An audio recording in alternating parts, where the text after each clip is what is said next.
And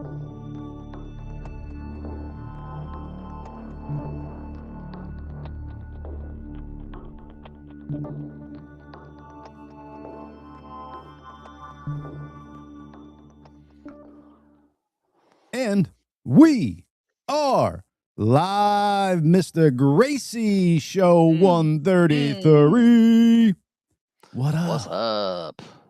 Were you able to click live? It wouldn't let me do it on the screen, so I don't know if I'm live on Instagram or not. Gotcha. Yeah, let me look. Let me look. I don't know. It waited for me to like actually get to the screen to click it. It took a little bit longer. But what a great show we got for the audience today. Mr. Chad Taylor coming on, which will be a fun show. Lots to talk about there. Oh, yeah. Mr. Chad Taylor. Yeah, man. State of the Union last night. Lots of cool stuff going on. That was interesting, yes. I think the highlight for me was President Trump asking everyone to stand up that thought that the representatives should represent American citizens and not illegals. And no Democrats stood up. No. I mean, okay, I know you hate Trump, you have TDS, whatever, you don't like what he's saying, but you can't stand for that statement that you're supposed to be representing American citizens. You can't stand for the 100-year-old Medal of Honor recipient that served in wars that, like wars going, like it just baffles me. You can't stand for Irina Zaruch's mother, the woman that was murdered on the fucking bus or train or whatever it was in North Carolina. You can't stand for like what? What are you resisting at that point? That you're the a fucking Medal of human Honor being? one. What is the Medal of Honor one though? Because what did he represent that they wouldn't stand for? Like the other ones, like illegals were involved. That's what I mean. Like, yeah, there was nothing. Wow, they can't even stand for American citizens, saying that they represent American citizens. They can't stand for that, and they can't stand for a Medal of Honor winner. It's like, what? Yeah, man. They're so out of touch. But there's no repercussions is the problem, dude. Like their constituents should, and the people who voted for them should be like, what the fuck? Writing in like, why are you not standing up for clear American values? Like, okay. You would hope that their constituents would do that, but they probably won't because, as I've said before, they all live in a fucking psyop. They've been taught to hate Trump so much that no matter what their people do against him, they're doing the good thing. No matter what their representative does to resist Trump, those people are doing the good thing because Trump is evil and bad. Everything he does is bad. They live in a psyop, dude. It's fucking wild. Speaking of psyops, so I want to talk about this. One of my favorite band of all time is U2. Oh, right. Love that band. Grew up with them. I haven't bought maybe the last few records, but I love their music. Been a big fan forever. And I've stood for most of their social, things that they like to stand up for, like world hunger and human rights and feeding the poor. Great, I'm all for that. Right. You stood up for love too. Stood up for love. They've done something that I just am like baffled by. They have a new EP coming out, or it's out, or coming out soon, whatever. And they've written a song called American Obituary, apparently, about Renee Good. Now, it's a tragedy that she died, but you're writing a song called American Obituary about a woman who decided to go and interject herself into law enforcement and then hits, and I don't care about protocol and training and all the stuff that was brought up on the show before. She hit the guy and she got shot and killed. She put herself in that ridiculous situation because she hates Trump, period. That's it. And now like I said, it's tragedy she's dead, but it was her fault that she was there. Yeah. Bono, why don't you write a song about Laken Riley or any of these women that have been killed by illegal aliens that are just innocent, literally innocent people that are just walking down the street are fucking raped and killed by these illegals. Why don't you write a song about them, Bono? That's the real American obituary here, not fucking Renee Good. Right. Okay? Sorry, Bono. Love you. Been with you my my whole musical life I've loved you too, but you've crossed a line. Like your liberalism has blinded you to the fucking truth, and you want Yeah, to start playing politics in America. Then fucking learn about this shit. Because right. writing a song about Renee Good just based on the fact that you heard that she was killed by an ICE agent, learn the fucking Hmm. facts and go out and learn about all the women that have been killed and raped and murdered by fucking illegal aliens that aren't supposed to be in this country. Yeah, like, it's Period. irresponsible. I mean, if you're literally trying to write a song and incite people to be upset about that, like, it's irresponsible. I mean, she hit a fucking federal agent with her vehicle. I mean, what do you expect? And I finally saw the agent's, because he had his Body phone. cam. Yeah. Hmm. Yeah, or I didn't I thought it was maybe from his phone, but maybe it was from his body cam. Like, you see her like, him get hit. I don't even know Yeah, how he had it in him to get the shots off, like, hats off to him. Who knows what yeah, she would have done after absolutely. that, to be honest. So, Right. yeah, man. But Bono should fucking wake it's up. just my point, dude. It's like that's the person you choose to write a song about. Right. You're fighting law enforcement, removing illegal criminals from your neighborhoods. That's the person that you're gonna take up arms for. The person that is literally fighting law enforcement, who is removing illegals, rapists, murderers, criminals from the streets of your town, and Right. then you interject yourself into that law enforcement action and then hit an officer and you get killed.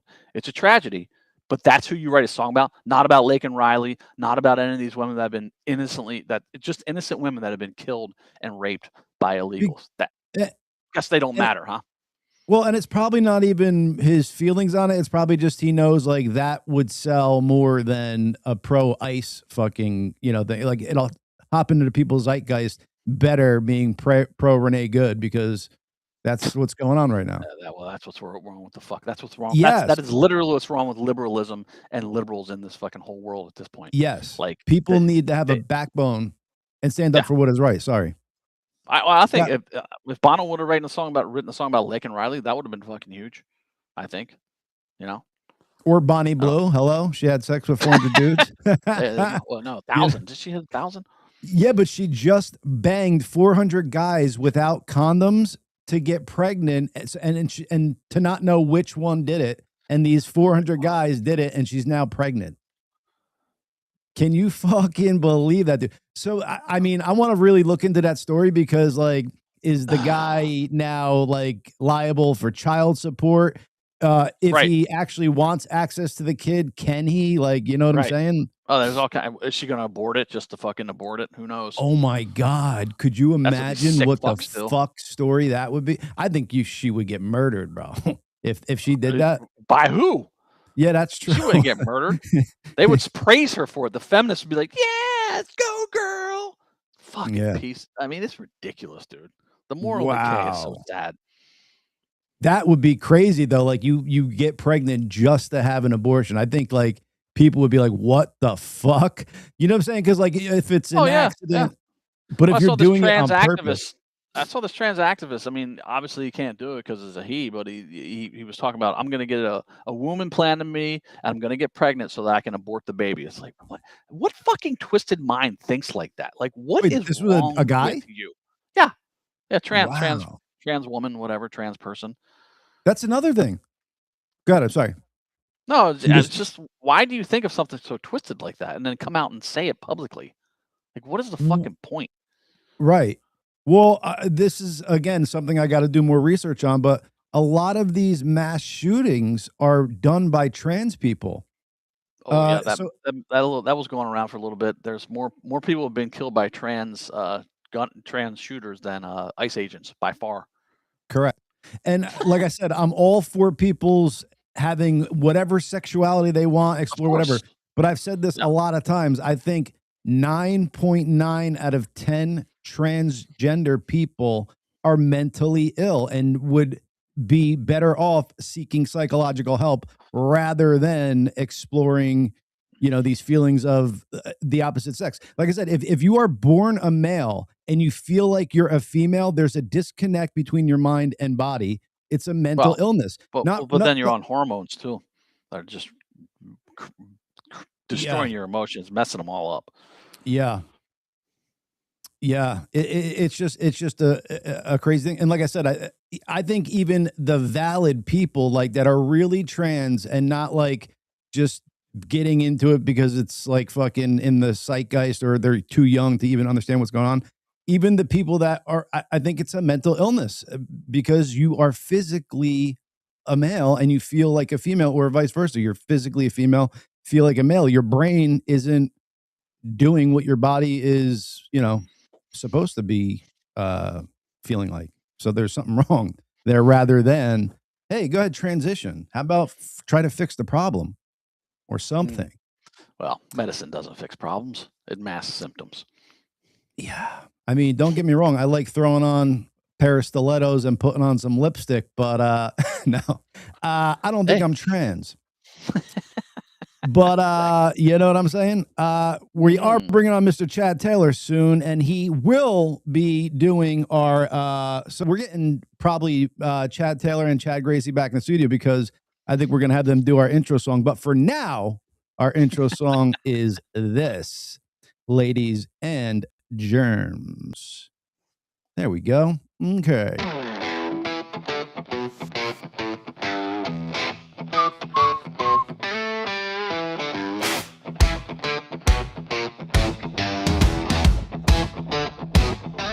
Two voices in the air, they vibe, they glow. They got the kind of spark you wanna know. Dropping thoughts like stars, watch them flow. The gracious blue, oh yeah, it's true. Laughs and wisdom, all for you. The gracious two, they're breaking through. Turn it up, it's what you do. Hey. They talk the talk, it's sharp, it's real. Conversations that you wanna feel. Every word's alright, they've got that deal. The grace is true, oh yeah, it's true.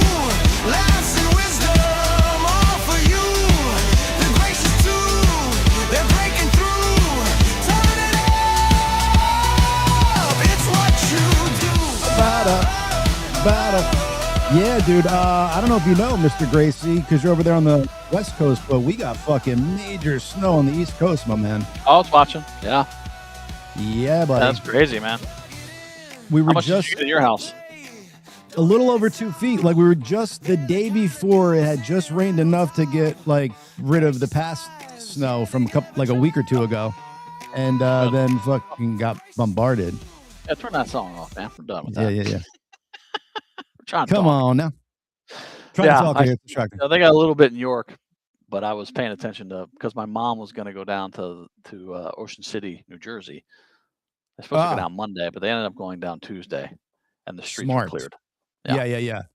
But yeah, if she would have traveled on Monday, no. I was like, no, you're not going. What are you doing? Yeah, my sister was like, oh, on Sunday, why don't you come over? I'm like, because we're about to get fucking 3 feet of snow. I'm not going to be snowed in at your house. You got a lot of wind too, right? It's a blizzard.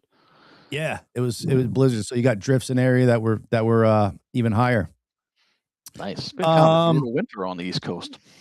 Yeah, we kind of needed one though. It's been it's yeah. I mean, the shoveling sucks, but I like looking at the snow. And I love when it snows. I fucking love when it snows. I love driving in the snow when it's snowing. Yeah, it's fun. Same. Mm-hmm. It's funny watching people from Texas try to drive in the snow because they never get it. Oh yeah, exactly. But enough BSing here. Let's get to the reason why we're here, Mr. Gracey. The one and only Chad, the man, Taylor. What up, brother? Hey, y'all. How's it going? Can you hear my microphone? Oh, yes. Okay, good. I went and grabbed that while you guys were chit-chatting. Look at you. Stepping the game up. I'm trying to, I happen to have microphones at the house, and I thought, well, I ought to look like a pro. I've done this before. Yes. Pro'd up. It's great to be back on the show, by the way. I mean, what's sort of interesting is I've really become a fan of the show. Oh, thank you. Yeah, so I do frequently watch, not always in real time, but for everybody watching, one of the funnier things is sometimes I'll text Chad Gracey and then I'll realize, oh, it's Tuesday at 1. I'm like, dude, he's doing a show. Oh, everybody seems to hit me. Yeah. Bill hits me that time. Mom, you, various people are like, oh, I'm like, the rest of the day I'm just sitting around like, no one's texting me, but when I'm on the show, everyone's texting me. Do you remember Patrick answering his mom's call mid-show? That was we did that once. That was in Canada.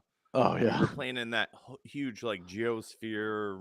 I don't know. It looked like planet Earth or something. We were playing an acoustic thing in the side of it. Oh. And he had his cell phone in his back pocket and it started ringing. And I think he literally stopped the song. It was like, hold on. And he put it up to the mic. He's like, hi, Mom. And, the audience, of course, like totally loved it. Loved that. Yeah. I know one person that didn't love that. Oh, really? The center of attention? No. He got jealous for a second. Can you guys hear my bell in the background? I like that. Yeah. Ding, ding, ding. Checking dinner. That's every time I have a bad thought about the bald-headed guy. Got it. And then an angel gets their wings. I love it. Feel like the guy on Breaking Bad.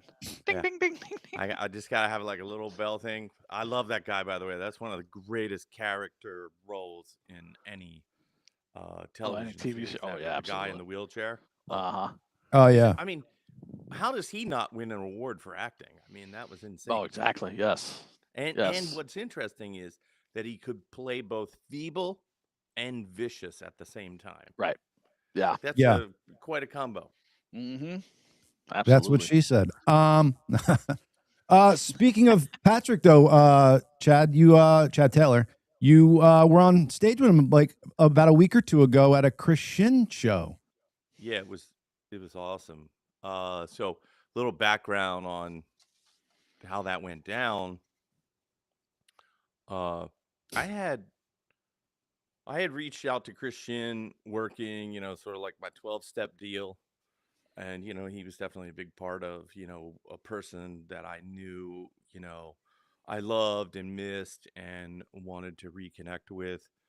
I just knew that it was going to take some time. I think both Chris and I had to laugh that it took about 10 years to reconnect, which is kind of crazy how fast time moves. That wasn't intentional by either party. Yeah. CT, so anyway, real quick, can you pull that microphone closer to you? Because I think it cuts out. Yeah. I'm sorry. Can you hear it? Perfect. That's way better. Yeah. If it's not cut, okay, good. I turned up the gain a little bit too. Yeah, it was like whatever ducking. So when you got a little bit far, it cut out. But if you were on it, it's good. Well, so anyway, we reconnected. It wasn't really intentional to go that long, but it is in fact what happened, and that felt really great. Totally healing. Kind of hung up the phone and like moved on with my life, my day. I knew that Patrick was rehearsing with Shin. That's what they call the band. And I was really excited for Patrick. And I knew that Christopher Thorne was playing guitar. And then Christian called me and said, I got a kind of crazy thought. Would you want to come and jump on stage with us? And I mean, it took me like a blip. I don't even know if I waited a beat before I said, hell yeah.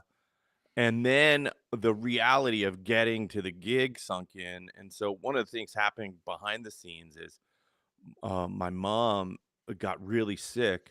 And the doctor was trying to decide whether to admit her into the hospital or not.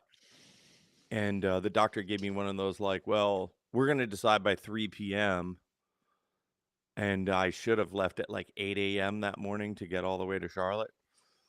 And so I stuck around the house because if Mom was going in the hospital, right, I wanted to be at home, not on stage. Sure. And so then the doctor said, but we think she can make it through the night, stay at home, go ahead and go. So I got in my car and I drove until, I was like silly tired, pulled over, got a hotel room, slept in, and then finished like 3 hours of the 9-hour drive to make it to Charlotte. I live in Lancaster. It's 8.5, 9 hours to make it to Charlotte. How long before the gig, Chad, did you get the call from Shin to do this? Like 2 days before the gig. Okay. So this is all like last minute, just like throw and go, have some fun. And then I made it to Charlotte, said hi to everyone. I mean, one of the great surprises was Sean Hennessy from The Gracious Few was playing keys and backing vocals and helped doing some tech work. So I got to actually meet his wife and his son for the first time. Oh, cool. I got to meet, uh, uh, and rejoin with like lots of people, but including Christopher Thorne's son, Devlin. And Devlin was teching also, like doing some guitar teching stuff. So anyway, we all powwowed over to the gig. We played at a little venue called Snug Harbor. Holds, my guess would be 125 people, maybe something like that. Perfect rock club. The PA system sounded great, and Scott, the engineer, did a fantastic job. I can tell you that because I watched the whole show from the front of house. And then I jumped up with the and Hawkeye. played. Yeah, exactly. Yeah. And but I jumped up on stage then for the encore and did Lakini's Juice and I Alone.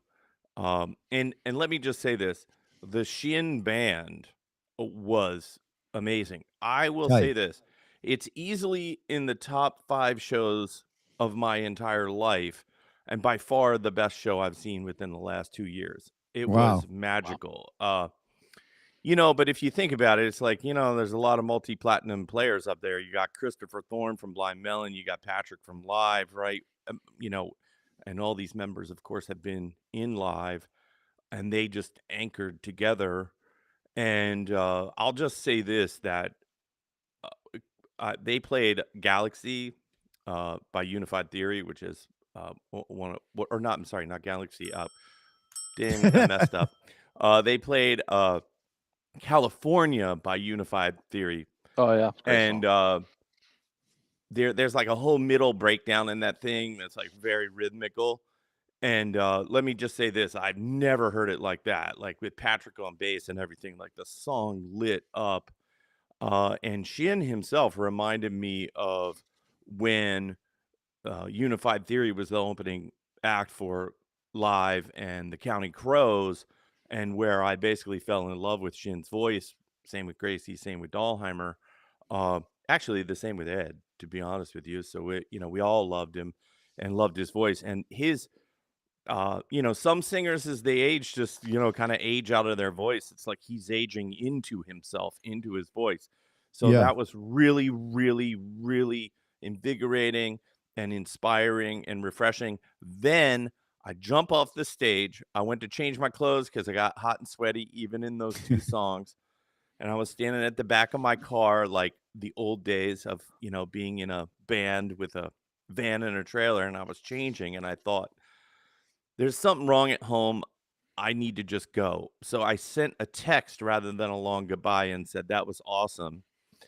And I got on the road and I drove until I was dizzy at about 6 a.m. and pulled into a rest stop, crawled in the back of my car, slept for maybe 2 hours, woke up at 8 a.m. and then finished the drive. And sure enough, my mom had asked everyone to not tell me, but she had been admitted to the hospital. So my mom-son connection was there, and I made it all the way home, only to get there, and the hospital was what was called on like code black or something. They were basically not admitting outsiders because there was so much flu and pneumonia going around. And just to say it quickly, Mom is back out of the hospital. She's feeling good. In fact, I told her to tune in. And John, she did say, please tell him not to curse so much. I will try. My bad. Mama, tell her I apologize. Me too, right now. So, CT, you have that much intuition where you trust in, I guess, your feelings that you were like I got to take off. Something feels off, and then sure enough, it was your mom. Yeah. Is that something that you've always had? That because that like just for you to like get that feeling and then just the wherewithal to actually leave an event, because so many people could get that feeling and just ignore it, but you actually followed through, and it turned out to be true. Your feeling. Yeah. So, well, as you're saying that, I'm thinking to myself, I'm like, well, that's probably because I was sober. Had I been drinking there, I'm sure I probably would have wanted to stay at the bar and stay and be social with everyone. But that is one of the things that's happened in sobriety is, some of my senses are turning back on. I'm not dulling out so much. Not that everything comes back to alcoholism, but I mean, in that particular case, hey, we were in a bar. it would have been easy to have some post-show cocktails. We were all feeling really great about the show, Yeah. great about reestablishing that friendship with with three members of Live, all standing on the stage together. Yeah. One, Christian, Thorne, me, Patrick. Four. Sorry, my 4. math is bad. Mhm. Yeah, man. So Nice. and those are the times where people do relapse, right? Like they get to these places where they're kind of celebrating life because it's so good, and that's a lot of times where they could take the fall and I could just have one, celebrate this moment, and then boom. Yeah, I guess. Look, I just want to be clear. I'm one of those fortunate people that I don't have those cravings anymore, none whatsoever, and don't really think that I will fall victim to that. Of Rock course, there's on. probably someone with more experience out there saying, "Well, that guy's a fool," but I stay really diligent. And actually, I mean, to be honest, I read some article. I wish I could cite the article. It was written by a young woman, and she was talking about how she views alcohol as the actual sign that the person is a dinosaur, that like they're in kind of prehistoric times, that it's so unhealthy and so horrible Oh for your yeah. body that she's like, I don't. She's like, I don't really have anything against people that drink. It's just I look at you and think, oh, well, you're a dinosaur. And so, I mean, I don't know if I would have read that and it would have woken me up, but I mean, everybody knows that the trend is that drinking is just like going away. A lot of the companies are struggling. I don't want to see anybody lose their job or anything, but I did Right. keep y'all employed for a long time. Uh, so yeah. So anyway, I just think that yeah, I feel very rooted these days. I think it's also because I'm playing music. I mean, that's what I'm meant to do. You're 100% right though. Alcohol is like literally a poison like to the body. Like your body doesn't interact with it well at all.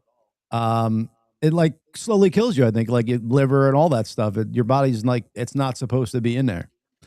Yeah, now that Um I haven't had drinks for quite some time, I have gone to thinking about, well, did I do frontal lobe damage, any of that stuff.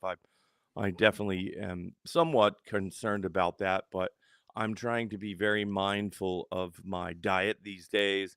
good. Interesting enough, I'm using many of the methodologies that I learned from AA in my approach to food. And I'll just confess right now, I totally had a food relapse last night. I had a pizza and a cheesesteak, which for me is like way out of character these days. And I think, honest to God, it was because like just I had like a moment of relief. My mom came out of the hospital. Um, my sister-in-law was in a medically induced coma. We could talk about that later, but she came out of the coma, and I did the classic, like let my hair down. And I know this sounds strange, but in the midst of it, I went, "Oh my God, like I've technically relapsed." And it freaked me out. And I definitely don't ever want to have that feeling with alcohol, but I'm learning that those self-soothing things like food in particular, that's a trigger thing for me. You don't get this manly looking, body by, I don't know, only drinking, I don't know, fruit smoothies or whatever. So you consider basically, even though it's not like a relapse with alcohol, you consider a relapse something that triggers that emotion in you of like I want this bad or something. Yeah, so after I went up and over the challenge of alcohol and started, addressing my mental health issues, which are numerous and wide, I'm sure that I'll never get to the end of that. And I think most people can actually relate to that. But in a state of sobriety, I started, saying to myself, well, what else is going on? And I recognized that my eating habits, generally speaking, I actually eat very healthful at home because my wife is the primary provider of food and she's super healthy. And I eat that food. It was late night, like, well, what I had noticed was like a new craving for ice cream that like I'd never had. I mean, Chad would tell you in our childhood, I was never a huge sweets guy. And then Right. all of a sudden I was like, oh my God, like I'd find myself eating a bowl of ice cream and thinking, when the hell did I get this out of the freezer? Like it was happening. And what I realized is that I was using food now, in particular sugar, as like the new alcohol replacement. Let's be honest, we all know alcohol Uh, metastasizes, into sugar, and so I was feeding my brain with the same thing. So I'm determined now to cut that out. Probably my last and final vice will be coffee, and I haven't even tried to think about that challenge yet. I think that might be harder than alcohol and sugar, but but man, why hey, coffee? well, I don't know, just because I clearly self-medicate with it. I wake I up in the was, morning and like I but drink give yourself coffee. some pleasures, dude. It seems like you're trying to like take all the joys out of your life. Like give yourself some crutch here. I've already said Caffeine. I haven't gotten there yet. Okay. Yeah. All right, but let's get the elephant out of the room real quick because we're all talking about like live and all this stuff. We see recently there's a big cease and desist letter delivered to Mr. Ed Kowalczyk. Basically, what saying? What can we talk about here? Basically, asking him not to tour under a name he's not entitled to. I know you can't talk about much. Yeah, so first of all, it's probably it's sort of funny. I wrote this down, and like I hate to be like contrived or anything, and like but without like trying to like think of it on the spot, I'd almost like read this.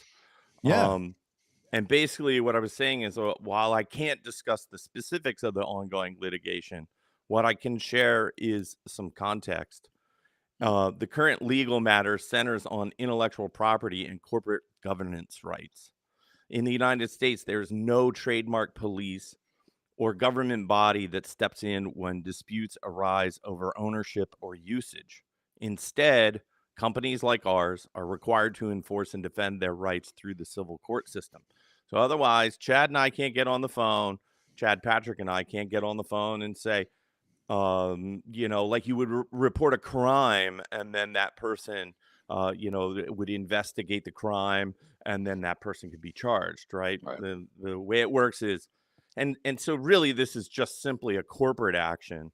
And what else I put down was the company connected to Live was founded in 1989. So this goes all the way back to the very same year that we graduated high school, and it operates under established bylaws, shareholder agreements, and employment contracts that govern how the business functions and how its intellectual property is protected. So these are agreements that all four shareholders of the company have signed and agreed to.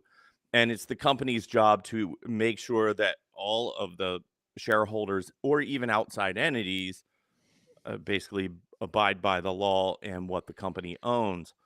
So, and this now goes directly to the fans. From the outside, it might appear like the disagreements are between the individual musicians. However, the litigation itself, including recent corporate actions, reflects company level responsibilities, not personal disputes. Some of the individuals involved happen to also be founding members of the band, which right. can blur that distinction publicly. But legally, there is an important difference between the individuals and the corporation itself.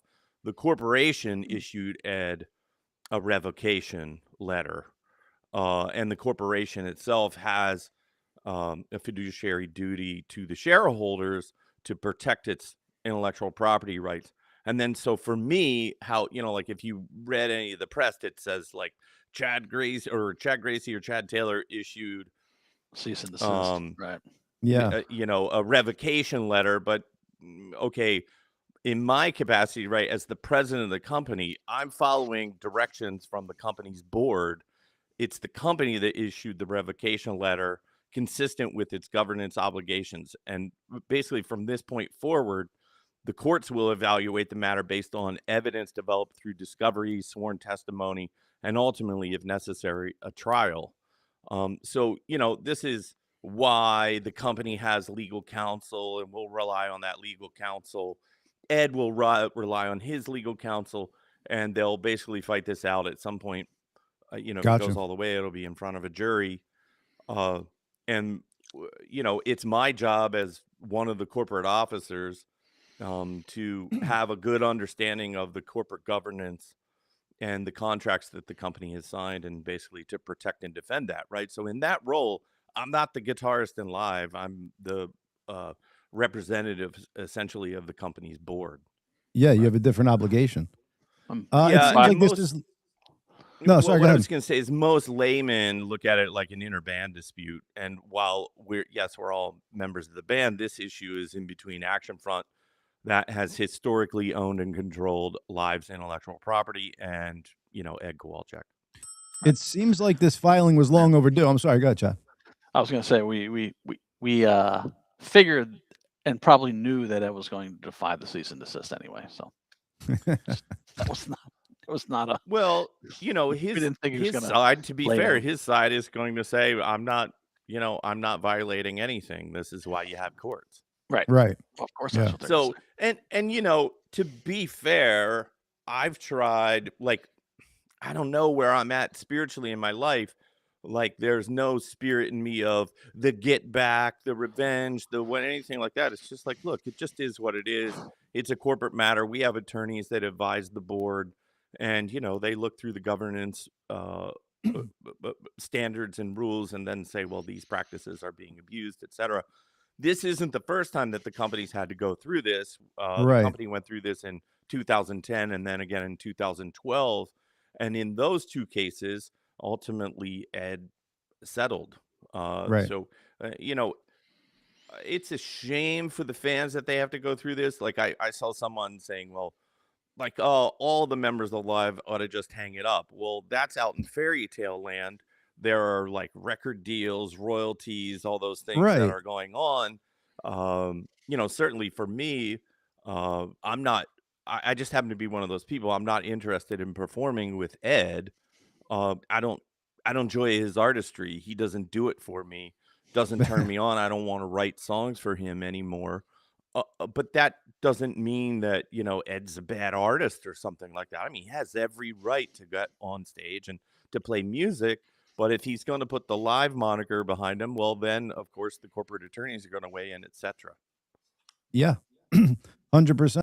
And like I said, I feel like this was long overdue. What you guys have built up amongst fans, amongst the music industry, for the name of Live is something not many bands do. I mean, Rolling Stones Artist of the Year, 95, 25, 30 million records sold. I mean, you guys built up a lot of credibility in the music industry, and for a second-rate band to be touring under that name and maybe even putting out new music under it, that's not anywhere near what you guys are doing. It needs to be protected, because it's not right to not protect that legacy that you guys built up from teenagers. It's insane. So I'm glad you guys are having to take that step and are taking it. But it seems like there's a long legal battle ahead. Well, for example, this legal battle started in 2023 when Chad Gracey sued Ed. It took me a while to wake up to it, because it was filed originally sealed, which for anybody watching means that I couldn't actually read the documents. So yes, it's very complicated. It will probably take years to adjudicate. I think that's why I just focused on, my personal health and, my music, and not to say that it's out of sight, out of mind. I'm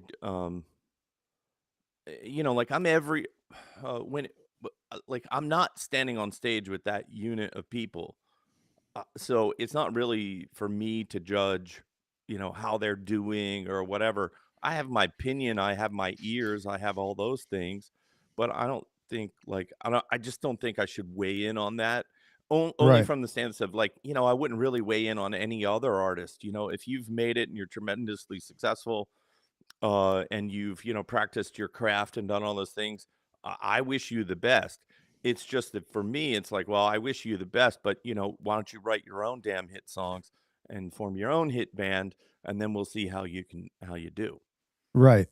So basically, this is if this goes through the way it is, since it seems like the four original members might never get back on a stage. I always said, when you guys get inducted into the Rock and Roll Hall of Fame, you will, because I know you guys will be inducted someday, that you guys would maybe get on the stage together. But I'm thinking maybe not at this point. Is the idea then the band live would just then no longer be, except for back catalogs and everything else? There'd be no touring live going forward.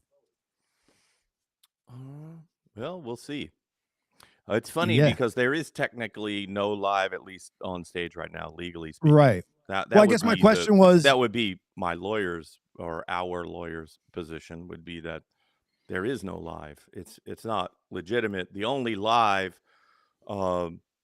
actually, currently is probably Chad Patrick and I, and we're not on stage. right. Yeah. Well, I guess my thing was like, would there be a path, like say you guys weren't to get on stage together, would there be a path for Ed to keep that name and say you guys maybe pick musicians that could represent your music properly, or if they did put out new music, maybe you guys had say on it or stuff like that? But that's kind of deep and fucking Well, probably a headache. yeah. What I think it, what my sort of like superior thinking in that moment thinks is like, well, one, I don't want to pigeonhole anything. I also think it's very important to establish that Chad, Ed, and Patrick are the founding members of Live. I don't want to, at this point, take away from anyone's earnest credibility that they had from way back in the day. I did read some fans said, well, Ed is Live or Ed founded Live or something, which is factually not correct. Yeah. Sorry. Yeah. Chad Gracey, Patrick, and myself, founded the band, and then Ed joined. I mean, and who even really cares? I mean, obviously Ed was a substantial contributor to the music. But what I take personal offense to, which really has nothing to do with the legal fight, is just the attempt by, I'll say the attempt to erase the substantial contributions that Chad Gracey, Patrick, and myself made to the band. That was part of, like, for example, when Ed was returning to the band, people ask about the turn all the time, but one of Ed's demands was that the turn be taken down. I wish I wouldn't have capitulated with that, but I mean, I promise you that you're going to see the turn again. Yeah, baby. Because the board will, vote in favor of re-releasing that album. I'm 100% positive about that. Of course, I would like Christian's consent to be able to do that, and his blessing. But like, we are going to release music in some way, shape, or form, whether that's the historic stuff from Live. And then the next thing is, I really don't know what the future looks like. I just don't. And what I know, this is one of the reasons why I started Chad Taylor's Mercy Revival, because, well, like, I want to be on stage. I want to play music. I don't want to sit around and wait on this respectfully bullshit. That's Yeah. why you guys put the shit in bullshit. Exactly. Well, yeah, we Chad Gracey, anything you wanted to add to that? I think covered it pretty well. I mean, it's, Yeah. I think one of the things that Chad, Patrick, and I are trying to do is protect our legacy as well. I mean, it seems readily apparent that in whatever promotional materials puts out, whatever interviews he does, Ed does not speak about us and does not give any. It's bizarre. Yeah, there's no credit for anything in the past for us, which is just crazy, because I'll do it all day. I'll give him all the credit in the world for his great lyrics and melody and some of the song ideas he wrote and became live songs. But the three of us, Patrick, Chad, and I, get none of that from him. And I don't understand the deep-seated animosity that causes that. So can But, hey, what are you doing? I wanted to hop off this and go to your new band, Chad. But Absolutely. I honestly believe that this was Ed Kowalczyk's plan from the moment you guys got back together. I believe it was 2016. I don't think it was ever sincere. I think he wanted to, for whatever happened between 2009 and when you guys got back together, the talking and stuff and whatever, he had a vendetta, and this was his fucking plan to go in and jack the band and get the name and fucking do it exactly how he's doing it. I don't think it was sincere at all. Do you got, and I thought about this for a minute. I don't know if I've ever voiced it to you, Chad Gracey, but do you guys think that at all? Or do you think I'm crazy? Who wants to hear that one? Well, what I will say is an interesting thing. I was talking to one of the band's original managers, just in a casual conversation, and he reminded me, there's a total reframing of what was the actual reality, which was Ed wanted to pursue a solo career all the way back in 2009 and essentially left us stranded without a vocalist. I describe it, for me, I only relate it to me as a creator, who, I contributed substantial songs to this band. And at some point, Ed just said, "Well, I don't want to write your songs anymore." And in some weird way, I mean, it would be like a sexless marriage. Like there was like the intimacy was gone. Now I was being shut out from that process. And I mean, it was very hurtful. It was painful.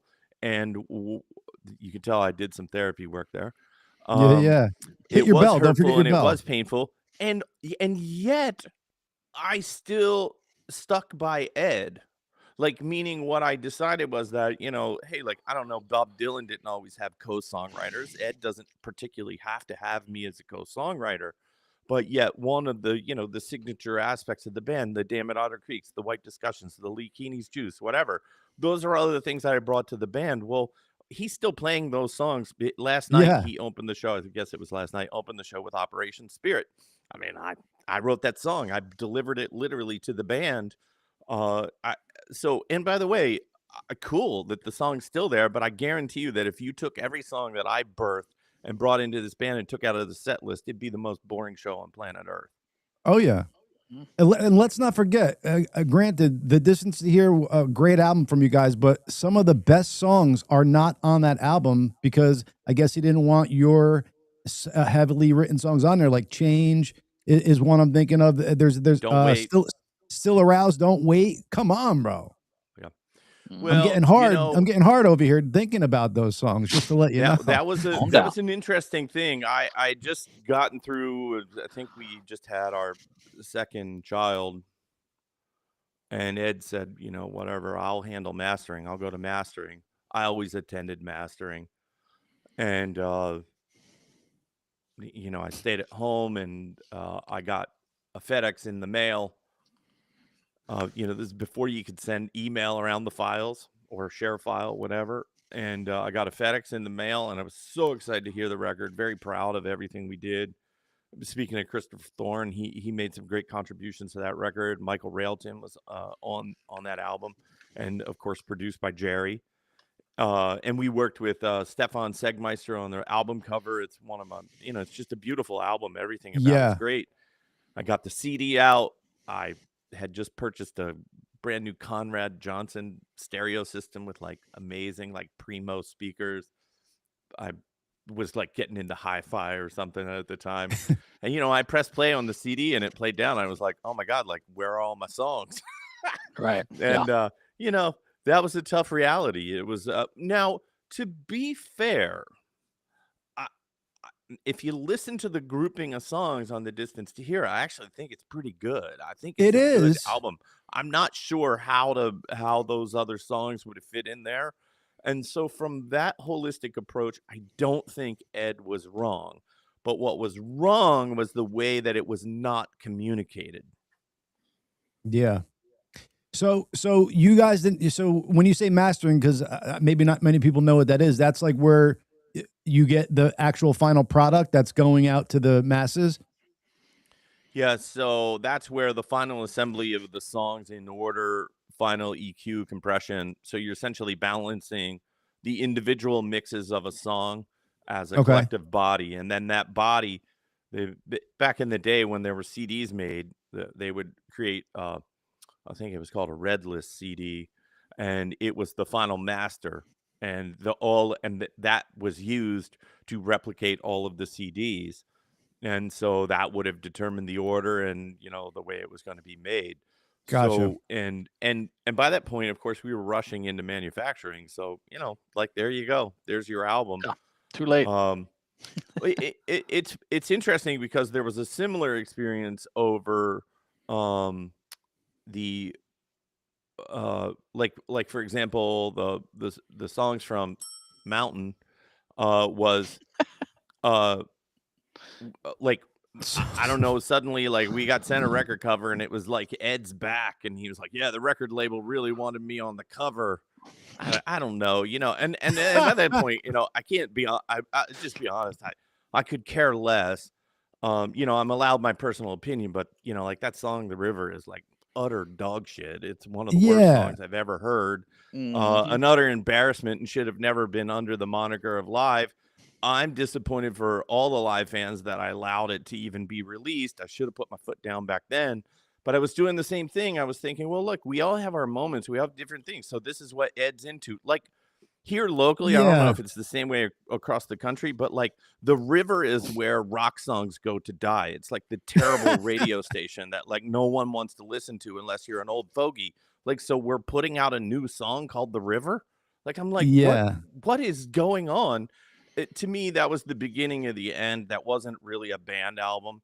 And it exists under the same type of architecture where it's done very like sneakily, where I don't even know if that's a word, but Yeah, it someone is. check me on that. But my point is, it wasn't like we were sitting down and having earnest conversations as a group. In fact, one of the key things to know that things were going wrong was that we just stopped meeting as a unit. Wow. One of the reasons why we did that, I mean, Chad, you and I have talked about this, is because, in that environment, Ed is not as powerful as when he isolates us. And of course, that's what Right. he's trying to do today, I Yeah. think. And that has nothing Yes. to do with legal proceedings. That's just how he perceives his power. But anyone, with half understanding of psychology knows that that's, the ultimate place of weakness. Yeah. And I do not want to pick on Ed. This is a guy that like I spent most of my life defending. And I'm not a turncoat kind of guy. I mean, it's just not my nature. I like the band. I've fought for the band almost my whole life. The fact that we're put in this position is unbelievable. Yeah. It's But there's shitty. one common denominator. It's very consistent. Yeah. And I was going to say that, on piggybacking on Chad saying these about the band, like I think Chad, Patrick, and I have always been about the band. Like we want the best for the band. We wanted the band to go forward. We wanted the band to stay together. You were about the music, not even the band. Well, no. We were about the band, the fucking unit of the band. Like that was the three of ours. That was our number one priority is the band. Okay. Ed's number one priority is Ed. Period. Yeah. End of story. I mean, it's that's how it goes. clear as day. So real quick though, so Chad Taylor, when you get the Distance to Hear back and your songs aren't on it, like, so what did you think though? Because there's no discussion about like the track listing on there, and then you probably had like 20 songs or something for that album. Like, did you since you weren't going for the mastering part of it, did you not think to like say, hey, what are we putting on here? Or were you thinking like, hey, they're not going to send me a full CD with it already tracked out. We're going to have a discussion on it. Hey, that's a great question. One that, I probably worked on a little bit with my therapist, which was, why didn't I do a better job advocating for myself? I will say this, that I probably shut down emotionally like that. I felt so hurt. And that if Chad and Patrick weren't going to advocate for me, then I would just shut up. I kind of needed them as brothers in the moment, but yet I didn't tell them I was going through that emotion. So one of the problems and how resentments build in all relationships, this isn't just about a band, are those, unspoken thoughts where you elected not to share, which I elected not to share, how much that hurt. Sure. I didn't share it with Chad. I didn't share it with Patrick. And they, at that point, I think that, I just remember in my personal life, I was busy trying to make a family. Sure. And I was like, well, I'll just put my effort in over there and I'll be the best, guitarist on tour that I can be. And I'll treat the fans well. And try and be respectful to the relationship to each member. But yet I do admit that I was quietly building resentments like that. I was thinking, well, how dare Chad Gracey, like, I wrote this song or whatever and contributor, like, how dare he not, stick up for me? And I've talked to him about this, privately. Like, it wasn't just his job to know that. And then, for example, Right. when Gracey was always the best arbiter of, I don't know, I will say coolness or vibe or feel, right in the middle working on a song that maybe I invested a whole bunch of time into, or Ed, he might say, well, this is terrible. I don't like it. And I would probably say the vast majority of the time he was right. Yeah. And then eventually he got sick of being the asshole. While I was going, and by the way, he wasn't being an asshole. He was advocating for the art the way he heard it. But I was feeling the same way with, like, well, if you don't like Don't Wait and you don't like Change or Still Aroused by Love, like, then this just isn't my band. I still argue that Live ended literally at the second day of the making of Throwing Copper. It was over. That was the end of the band, and that everything else was just an aftershock of having such a tremendously huge album and an incredible recording. I do believe that the spirit of the band walked out the door when Ed, sat us down and he told us, that he deserved the lion's share of musical publishing. Despite the fact that for years we had worked in a very specific architecture, even the writing of those songs. And it started with, Chad Gracey shouldn't receive anything. He plays the drums. He's not a songwriter. And then, the fuck, bro? Yeah. And then Patrick and I just basically saying, well, like, oh my God, this is crazy. Management was there. It was ultimately Ed. He had a turtle named Murdy, and he grabbed Murdy the turtle and went to pack it. I guess he was packing the turtle and his belongings into the back of his Honda Accord, and he was about to drive home to Lancaster. We hadn't recorded a single note. And the band was really over then. In spirit, we were done. And what Ed said to me privately is like, Taylor, you do your thing. Like, you bring me songs. We have this thing, and I don't know what Gracey does. I don't know what Dahlheimer does. Wow. Wow. And, I want to just say this. I was stuck like pickle in the middle. One, I was a terrible advocate for the issues that Ed was facing because he did need someone to help navigate this complexity because it is complex. And then I was a terrible friend to Chad and Patrick. And I just also want to say I'm the oldest member of the band, but they're still my peers. We were boys. Like, we weren't men. Yeah. And I was just going, well, like, can't some adult jump in here? Like David Sestak, our manager, Jerry Harrison was there. Can't someone explain to us, make this make sense? And I do really believe that Ed harbored resentment to all three of us ever since that day.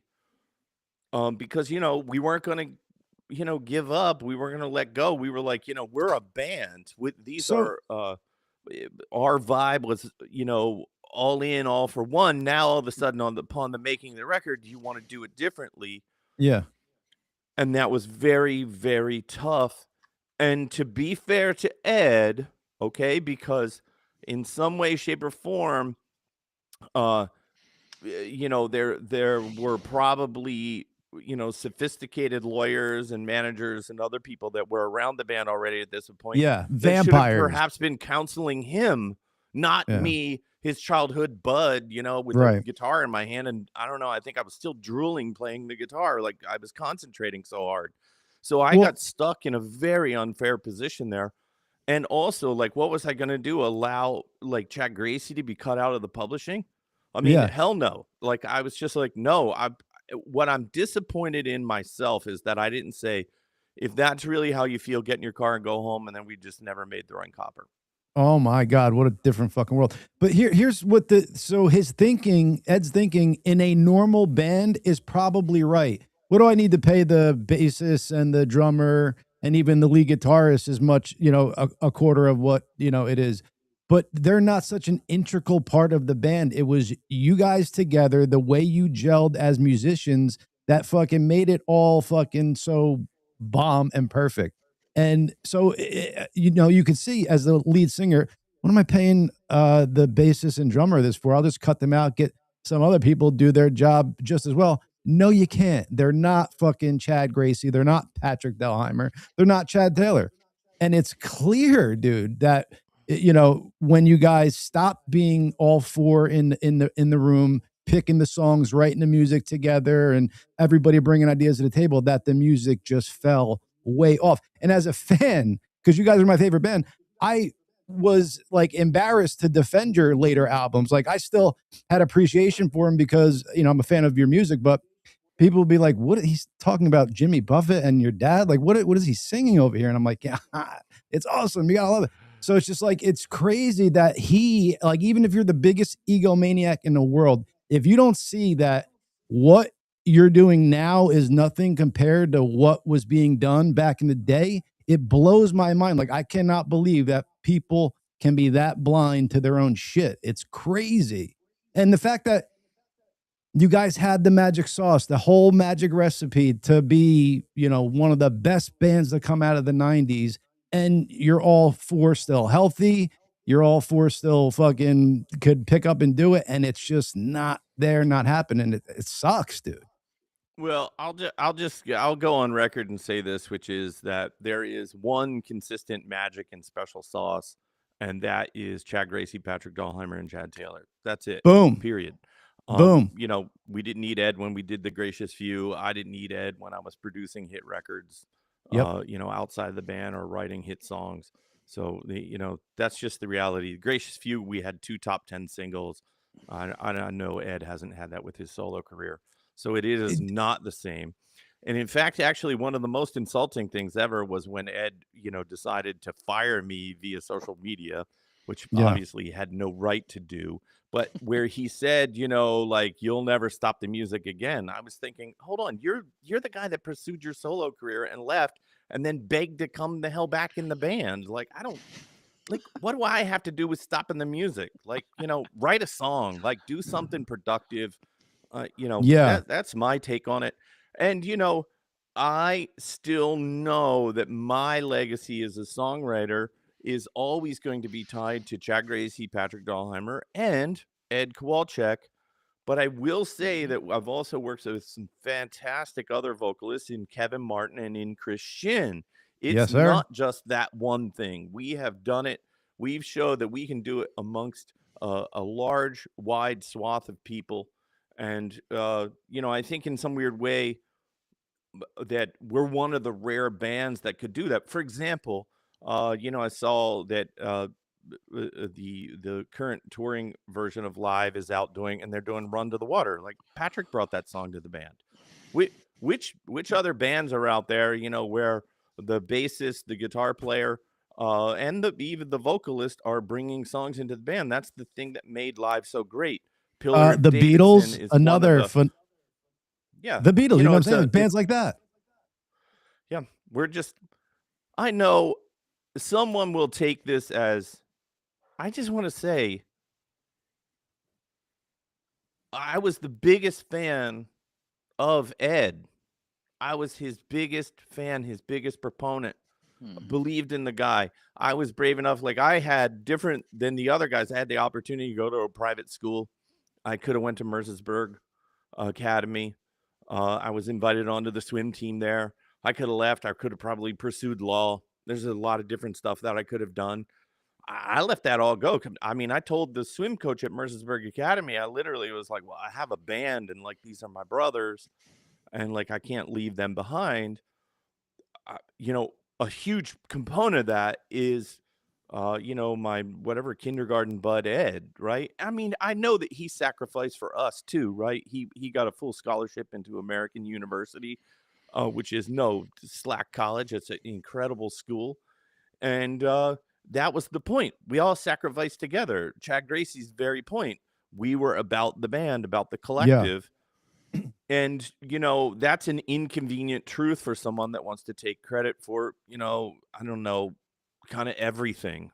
I know that there's, like a 5-part video series that was put out on social media about, Ed writing Lightning Crashes. Well, let me just say this, right? First of all, I wrote the entirety of the bridge of that song, which I will tell you sits right at the epicenter of the song and helps it Oh, yeah. transition from a minor modality into a major modality. I'm happy to sit in front of a jury and explain how I wrote that and why I wrote that to do that and why the song feels so uplifting when you hit the end, right? That's my contribution. Like, I know I brought that. I'm happy to sit there with a guitar and explain like how all the parts were to be played around it. That's my country. Like, you can hear it. It's in the middle of the thing. So don't tell the world that I didn't contribute to that. That is not fair. Yeah. It's not fair. It's not truthful. And it reeks of, sort of like cowardice or something. That's how I really feel about it. Is like, what a coward wouldn't say that. It reeks of loser mentality. Yeah, look. Sorry. When Ed walked in the room and he sat down with that guitar and he strummed "Lightning Crashes," I thought, oh my God, I almost fell over. Right. He did do that. That is the reality. But there was no chorus to the song. Okay. And there was no bridge to the song. There was no big outro. None of those things existed. But yet, if you were to watch the videos that are online, you would believe that he walked in with the whole band in the room and said, hey, I came up with this beautiful thing and here it goes. Mm-hmm. I am not discrediting what he did do. It's just that is a lie. It's literally a lie. And I don't really care what anybody says about it. And then the other thing about it is it's not only what's being said in the public, but it's backed up by contracts. So meaning contracts where we had to all sign as publishers or songwriters on it and say, okay, this is the percentage that we wrote. Right. Well, those are signed agreements. Now what are you going to, now you're going to present something completely different to the public. I mean, it's not fair. It's just simply not fair. It's not fair. It's not right. And it makes, it's like a loser mentality. Like, give credit where credit is due, especially when his contribution was so big anyway. Like, why take away, what was such a huge part of that? It blows my mind. Like, I just don't get it. It's like, certainly pushing other people down does not rise you up. Correct. And I think when you guys were, and like you were saying, Gracey was kind of pushing back and he got sick of it because he didn't want to be a dick. Meanwhile, he wasn't being a dick. He's protecting the music. But I think, and you were saying like during the distance here, like you weren't fighting for your songs at that point. Maybe you guys, the three of you, the two Chads and Patricks, didn't maybe fully know your worth at that point and kind of what you brought. And then you realized that when you guys did make the turn and you guys did make the Gracious Few, you guys were the fucking, the band. Yeah, you had a great lead singer who could write fucking great melodies and good lyrics and bring his own songs to the band as well. But it's clear that every song on the Gracious Few, banger, start to finish, the whole album. The Turn, start to finish, banger of an album. You guys hadn't had that since, I mean, I love The Distance to Here, so I'll say since The Distance to Here, but really since like Secret Samadhi. You know what I'm saying? Like, and it's clear, like, I don't know. Like if I was Ed, I would fucking put my pride aside and be like, yeah, I need my brothers. I need my boys, my friends I grew up with. And we should fucking somehow try to bury the hatchet. Jesse Diaz, open it up. It's interesting. There's definitely much more of that brotherhood spirit with Chris Shin. I'll just be honest and upfront. Like I got back in Kevin the room Martin with Chris. too. Yeah. It's just like, I mean, first of all, he's just flat out has an amazing voice. It's just brilliant. And like I said, he's aged into his voice, not out of it. And, there's something very youthful about that, higher register. And it's just, I will say this. So as I was putting together, my new project, my new band. Yes. It's the very first time that I've worked on music, where I'm contemplating it as a band without Chad Gracey and without Patrick. And boy, is that something new and really hard and intimidating. Sure. Talk about taking things, for granted. And then it's been really interesting to work with a group of musicians because we do play live songs. We play Gracious Few songs. We play brand new material. But what's interesting is as we're working on the more, I'll say classic cover versions of what the songs are, is the respect that Gracey and Dahlheimer draw out of the rest of the band. And for a matter of fact, Ed too. Just with each musician having to kind of learn those parts. It's because I'm working, I guess I'm working sort of as a mentor, teacher, or whatever in that position. I've also had to address it. Like, oh, hold on, what does Gracey really play here? Yeah. One of the guys in the band actually looked at me and they were like, wait, you don't know that? And I was like, yeah, I just like took it for granted. Like, you needed a good beat. Gracey played it. I don't, what's he doing in I Alone? Well, all of a sudden, like you said, if it's not being played correctly, boy, you really sense it. It's like, oh, I actually looked at the guy, our drummer. I'm not going to say the band members' names yet because management has asked me to hold some things back. But Sure. I looked at the drummer in the middle of playing Lightning Crashes, and Gracey plays this very unique thing where he's going back and forth on the hi-hat, left, right, left, right. And the guy was not doing that. And then I just motioned to him, took my hands off the guitar and showed him. And the second he did, he was like, oh, yeah, that's great. And then afterwards, I said, he has a whole YouTube video channel showing all these drum parts. And the guy's like, I got to check that out. Yeah. That's what I did it for. Yeah, exactly. Thank you, Chad. And also, like, people should know, I've been real upfront with my new project, Chad Taylor's Mercy Revival, about saying that, I only have a handful of guys that I started playing with and met at the age of 13, and that's Chad Gracey and Patrick Dahlheimer, and they're always going to hold a priority spot in my life. So, for example, there is room where Chad, Patrick, maybe Chris Shin and I could get in a room and like make noise or do something. In the meantime, I kind of look at this as like, my Joe Perry project or Slash's Snake Pit or whatever. Yeah, dude. I don't think that anybody in Slash's band, I think they're all pretty realistic that if Guns N' Roses called, he was going to have to go and do the Guns N' Roses gig. My guys all understand that. And in the meantime, it's a great way to, one, write new songs, reconnect with music. Everyone knows how important that is to me. And then two, like, learn some other musicians. Like, I'm 55. Since the age of 13, I've really worked with Chad Gracey and Patrick Dahlheimer. A handful of other singers, but it is interesting to like go out into the world and expand that a little bit. And I'm really talking about here where I'm not being an album producer, but in fact being a member of a band. Right. Quick question here. So, or statement actually, because again, The Turn was such a great album, but I think since it was a live album, it kind of divided your fan base, like the Ed fans and then the CCP fans.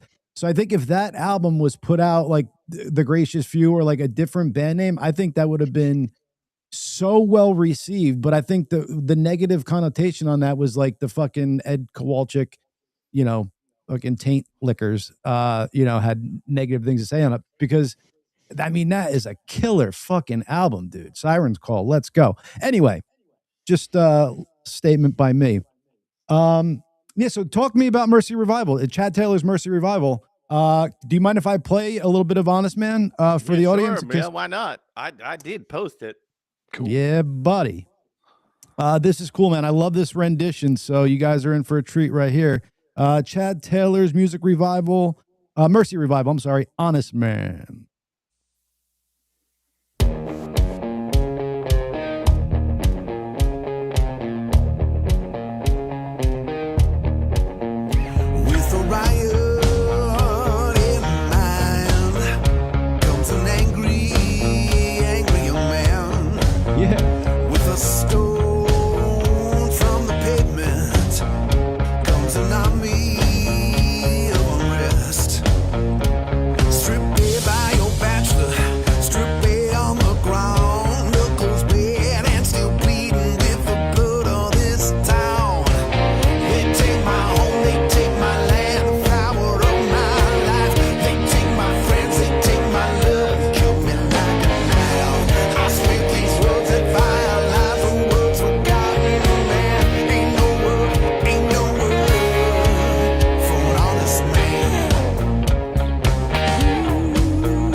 Only because it's not like it's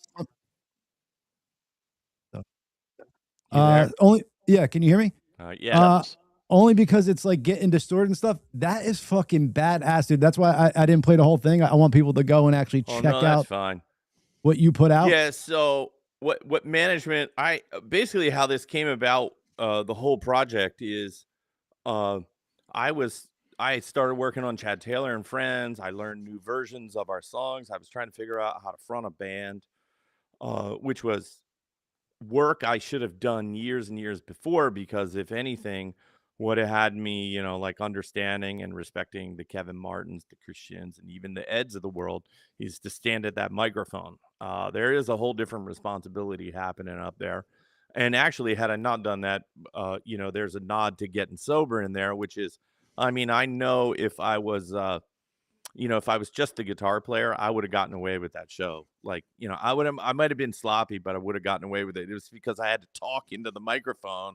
I was like slurring my words and stuff. And so then I decided to take a little time off, period, from music and, work on my mental health. And during that time, I was really thinking to myself, well, what am I going to do? Like, what does my future with music look like? Because I know it's really important. And so I had an internal discussion with myself about the feeling of being on stage.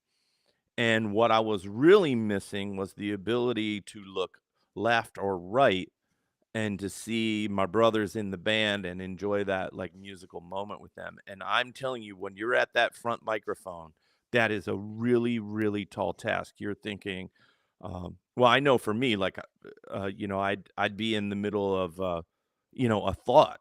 I'd see somebody in the audience I knew or something, and I'd think about it. And about 2 seconds later, I was forgetting a word. I was like, oh my God, like it's a nightmare. And when you forget one, I mean, I know this sounds weird. It's like a train wreck. So that was a new experience. And then all of a sudden I was thinking to myself, I was like, well, what I miss really doing is being on stage and having fun. And part of having fun is I love to play the guitar. I'm a guitarist. So I was on the phone with my manager, and I was telling him about this, about like how I want to move forward and how I want to approach things. And he said, well, I know a fantastic guy that I think that has a voice would work great with your music. Wait a second. Is this the dude from Van Halen singing? I'm not going to reveal the singer's name today because I gotta withhold. I've learned from Taylor Swift, you gotta, sprinkle. Okay, yeah, hold some stuff. But because hold on, because I listened to this song like 3 times, and by the 3rd time, I'm like, that sounds like David Lee Roth. When like I heard him do like some solo like blues stuff, and I'm like, that sounds like his voice. And then I'm like, well, then I heard some of your live stuff. Like, it could be Chad Taylor. When in time, the guy's going to come out, but he's become a tremendous friend, and he's been so supportive of my vision for music. And so I never worked like this. Like, when you work with Kevin Martin has a very distinct, unique way of singing and going in. Whereas here I was taking guide vocals and then sending it to our singer. And cool. He was like, oh, let me make this better. And Nice. So like, for example, in Honest Man, it's a great example. Like, I didn't have the vocal skills. He goes up on the second verse and he sings higher and higher towards the end of the song. Well, I can't do that. I mean, in my head, it would sound great if it did it. Well, then it's like all of a sudden, I will be honest with you. It was the middle of the night when I got my first like return track after he had sang. And I was sitting here at my kitchen table with some headphones on, and I started yelling out loud, and I woke up the whole house because like I kind of knew I found my voice. I found the guy. And by this point, that is such an important thing. It's integral. Are you going to connect with this person's voice and their soul? And then we started moving in. The next experiment was, well, okay, well, he can clearly sing a Gracious Fuse song. Can he sing, one of the live songs? And then we went through that. And then I think we did I Alone first. And that just turned out amazing. And then I was like, oh, hold on. I think like I got my guy. I'm calling the manager and saying, originally it was, can I just have this guy sing on a song? I wasn't contemplating a band. Let's be clear. And then all of a sudden I was like, ooh, would he be up for doing a band?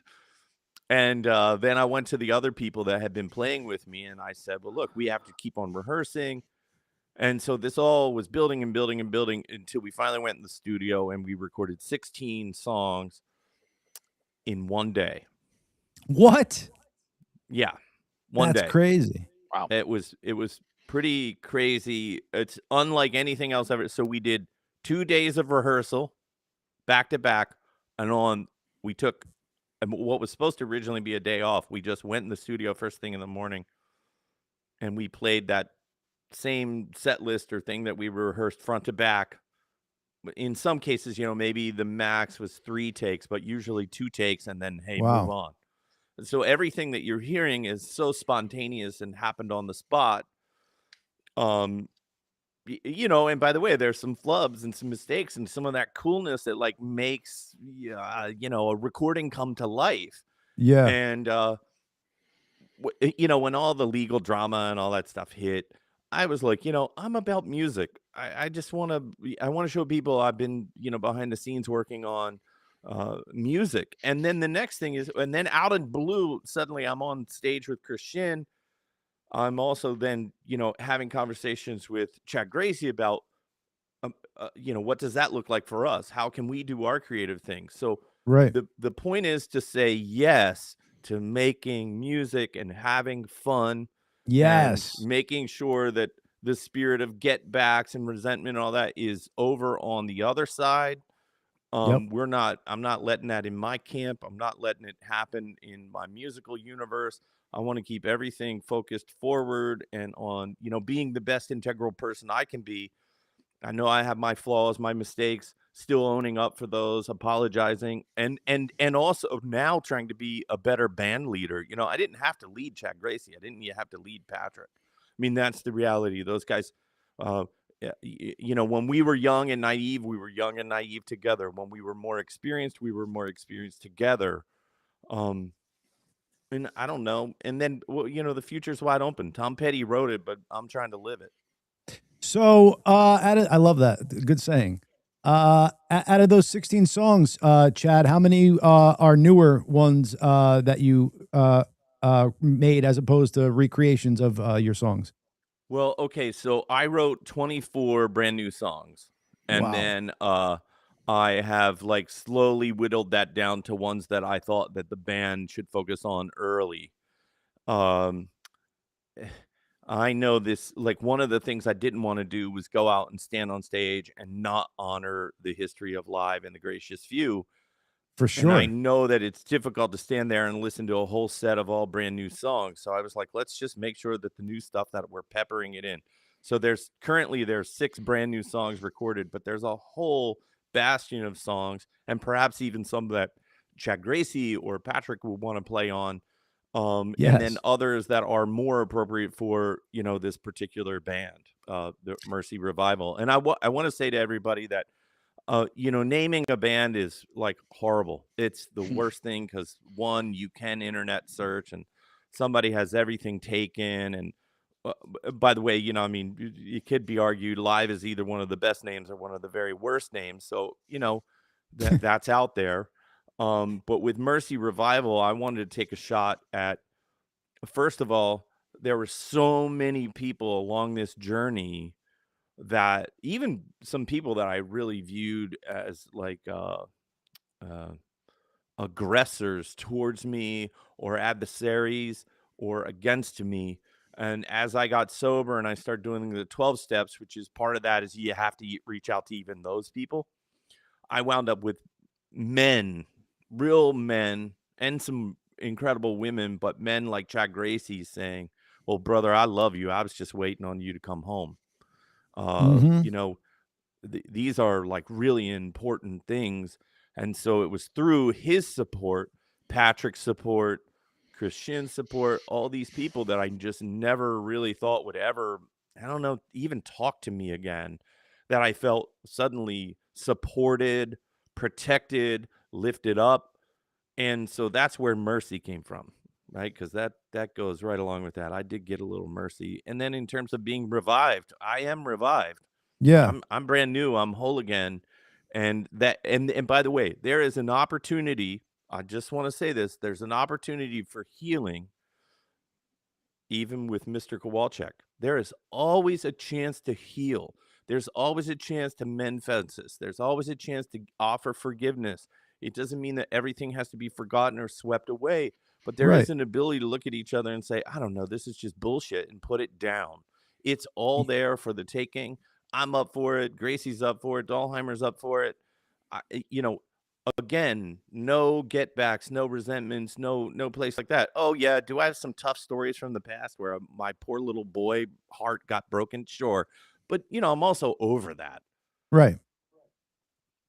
Yeah, bygones be bygones, past is the past, and fucking see what's going on. But it seems like somebody's got a vendetta on their mind. Seems like he's out for blood, all that jazz. But dude, I'm serious. The that rendition of Honest Man is awesome. I'm excited to figure out who's in the band. So I like how you're holding some things close to the chest, which is cool. And you plan on putting an album out, it seems, and then you want to get on stage and do a little tour with this, I'm guessing. Yeah, so our goal is to be a hardcore touring band. One of the, you know, differences that happens in life, I had children very young in the band, so my daughters are now adults, and they're all in their 20s, and you know, I missed a lot of the years of them being little and while I was on the road, etc. But now that they're grown and out of the house, well, I'm like, well, it's time for daddy to make music. So I Yeah, want to get baby. on the road as, you know, really as soon as humanly possible. Interesting enough, from just putting up that Honest Man song, I had a couple different promoters from our past like reach out to me on Instagram and say, hey, you know, I'm interested in booking you or whatever. We're finally ready for shows. So the next, our step, you know, in working with management is to get an agency. We're in light discussions with a record label, and we'll probably release some songs. And then, you know, just like everything, the old school music industry is out. But I will Yeah. say this, I'm all into physical product. Like, I want an album. I want Yeah. physical CDs, cassettes, and vinyl. You know, I'm not No really interested cassettes. in the Don't do streaming. cassettes. Don't do Well, cassettes. you know, funny enough, cassettes are a very hot thing amongst They're younger coming people back. right now. They're Are you super hot serious? again. Oh yeah. Yes. Why? They don't even sound good. You hear like the hiss and shit. Oh man, sometimes that hiss just makes you feel good. Yeah, I get that with the records, that needle click or whatever. People are turned on by that too. Yeah, well, yeah, I listened. You know, funny enough, one of the Christmas gifts I got from my daughter Ruby Lou a couple years ago was a turntable, and I dug out my old record collection, which is so funny because I can't help but look at that record collection and think of Chad Gracey and I in my boyhood bedroom when, like, I don't know, we had the Pretty in Pink soundtrack or the Smiths Oh or yeah. all those early albums, and you know, like I have to put them on the player, and I had my old Pioneer stereo that had tubes in it and stuff, you know, stuff that like at one point you were like, oh, well, this is archaic. Now I'm like, oh, well, that's all in vogue, and I wish I had all Yeah, that stuff. But yeah, yeah, I mean, so fans and, you know, lovers of music can expect a more organic approach. And the next thing about how I designed this too is that, you know, look, we're going to sound great in a 100-seat club, and we're going to sound awesome in, you know, a 25,000 person, you know, festival. And you know, and most importantly, live fans are going to be able to come out and hear the songs that they love, but have, you know, some brand new songs sprinkled in there too. This has got to be about new music. Uh, and, you know, I've had that mentality all along. But, you know, we did an interesting thing, Chad and I, when we had the Gracious Few. Like, we disallowed ourselves from playing live or playing Candlebox songs.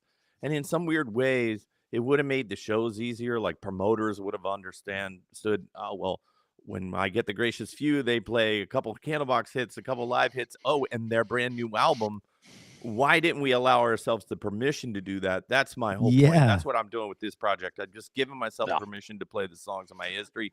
And live fans should know, I've told Chad Gracey this to him personally. Wait, hold on real quick. He comes out to a show, like, he is getting on the drums, like, it's happening. Like, yes. you know, if Patrick Dahlhammer comes out, or Christian or Kevin Martin, whoever, this is a place where everybody can feel safe and feel that they're going to be honored and that they are always have a place and a position on our stage. Bam. So wait, were you guys doing the John Fogerty thing where he wouldn't play like Creedence songs in concert? Like, was it like on a merit thing? Like, you didn't want to? Wow. We wanted the new music to speak for itself, and you know, buck in our old bands and that shit. Oh. Hey, so Jesse Diaz has asked this question twice. Put this up, John. You see this? What is it? This right here? Yeah. Just for the listening audience out there that can't see, Jesse Diaz says, what happened with Live between March 2020 and when Chad T was fired? It seemed like if the pandemic didn't happen, Live would have continued and gone to Australia. What do we think of that? Well, all I can do is describe to you from my perspective, actually just probably 20 feet from where I'm talking in this microphone. I was sitting on the couch, and Patrick Dahlhammer sent me a text and said, hey, you might want to look at Ed's social media. And, you know, so I opened Instagram or whatever it was, and it was like, you know, Chad Taylor's fired. You know, he'll never stop the music again, all this stuff. I hadn't even talked to Ed. I still haven't ever since then. I never have even communicated with him. What I hear is that he was upset. What I hear is that he was upset about my opinion about that horrific Lightning Crashes dance remix. Now, look, to be fair, I didn't ever tell Ed I didn't like it. I just said, I don't understand dance music. I don't know. I'm not your target audience. I'm not buying dance music songs. And of course, just from a legal perspective, so everybody understands this, there are 4 shareholders of the original corporation. If I were to be removed, right, it'd have to go through a shareholder vote and all this like official stuff. But I didn't really, once I had seen Ed write that, I was like, well, that's not a person for me. Like, this just not, you're not a person that like I even want to know. Yeah. It reminded me of what's that great Mike Myers movie, you know, where he's always putting up his pinky or whatever. Austin Powers? Yeah, where he's Dr. Evil or whatever. And he asked for like $1 million total ransom for the world or whatever. Yeah. That's kind of what it felt like when I saw that Ed fired me. Right. So to answer the question directly, I still don't know. I still don't really have a clue. And at this point, I mean, really, who cares? I think Ed showed his true colors to the world then. This is a guy that I'd known since kindergarten. I was just like, oh boy, I'm like, you know, I don't really think I want to know him anymore. Sure. And to be, I want to just say this. If Ed had carried forward with Chad Gracey and Patrick, you know, I just eventually stumbled onto, you know, Chad Taylor and Friends and then Chad Taylor's Mercy Revival. I was going to find my own way. Right. I didn't really care about that. I trust my own songwriting and my own skills. And you're not wrong in that I think that Live could have easily sailed off into the sunset, just like, you know, like so many quote unquote legacy bands do. We could have kept playing those songs. We could have written new songs. There's a million different things we could do. But this shows you the strangeness of what we were actually dealing with, that like that all of a sudden is like the logical thing. You know, there are very few famous musicians or artists who have like carried forward on their own and then tried to use, you know, what was known as a band. Like, so Sting has massive hit albums outside of the Police.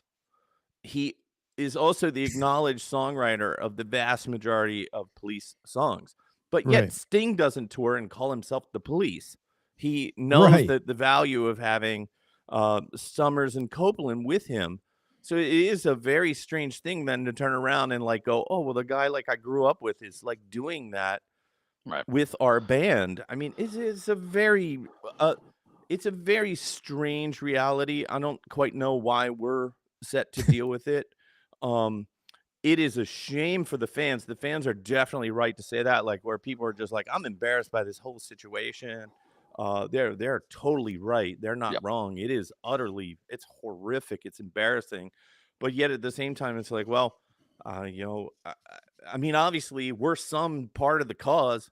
Ed clearly hates Chad Gracey, hates Patrick, and hates me. I mean, that's the reality. I think it comes down to like literally vitriol, hatred, whatever it is. And that's my opinion about how he's acted and behaved towards me. I don't love that. I would like to be forgiven or whatever, but I don't really ever see that happening, to be honest with you, because that means that person would have to do the hard work and heavy lifting themselves, and I don't think that hard work and heavy lifting is being done. And then, to add on what Chad was talking about earlier about that time when, when Ed made that announcement. So on the backside of that, Ed came to me basically through Bill Hines and said that he and Chad had this big fight.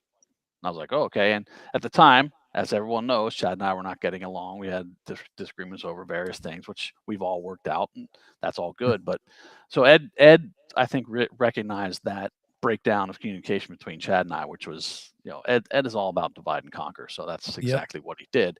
He came to me and told me they had this big blow up. And of course I wasn't going to call Chad and verify that. So Ed knew that. And I was like, okay, well, yeah, I want to go on tour. Let's go on tour. And so that's how that deal was made. And then Ed's reference to having 55% is that at the time, the way the company Behind the Sun Touring was set up, and Ed had 40%, Chad had 30, I had 15, Patrick had 15. But we didn't. Funny thing is, as Chad has pointed out, Chad, Patrick, and I did not own those units individually. They were owned by Think Cloud Holdings. So I didn't even have the ability to vote. Right? Thank God. Actually, thank the Lord. Neither did Ed. Ed didn't even. Ed never even followed the governance of the of Behind the Sun Touring LLC. So that whole action was not legal in any way.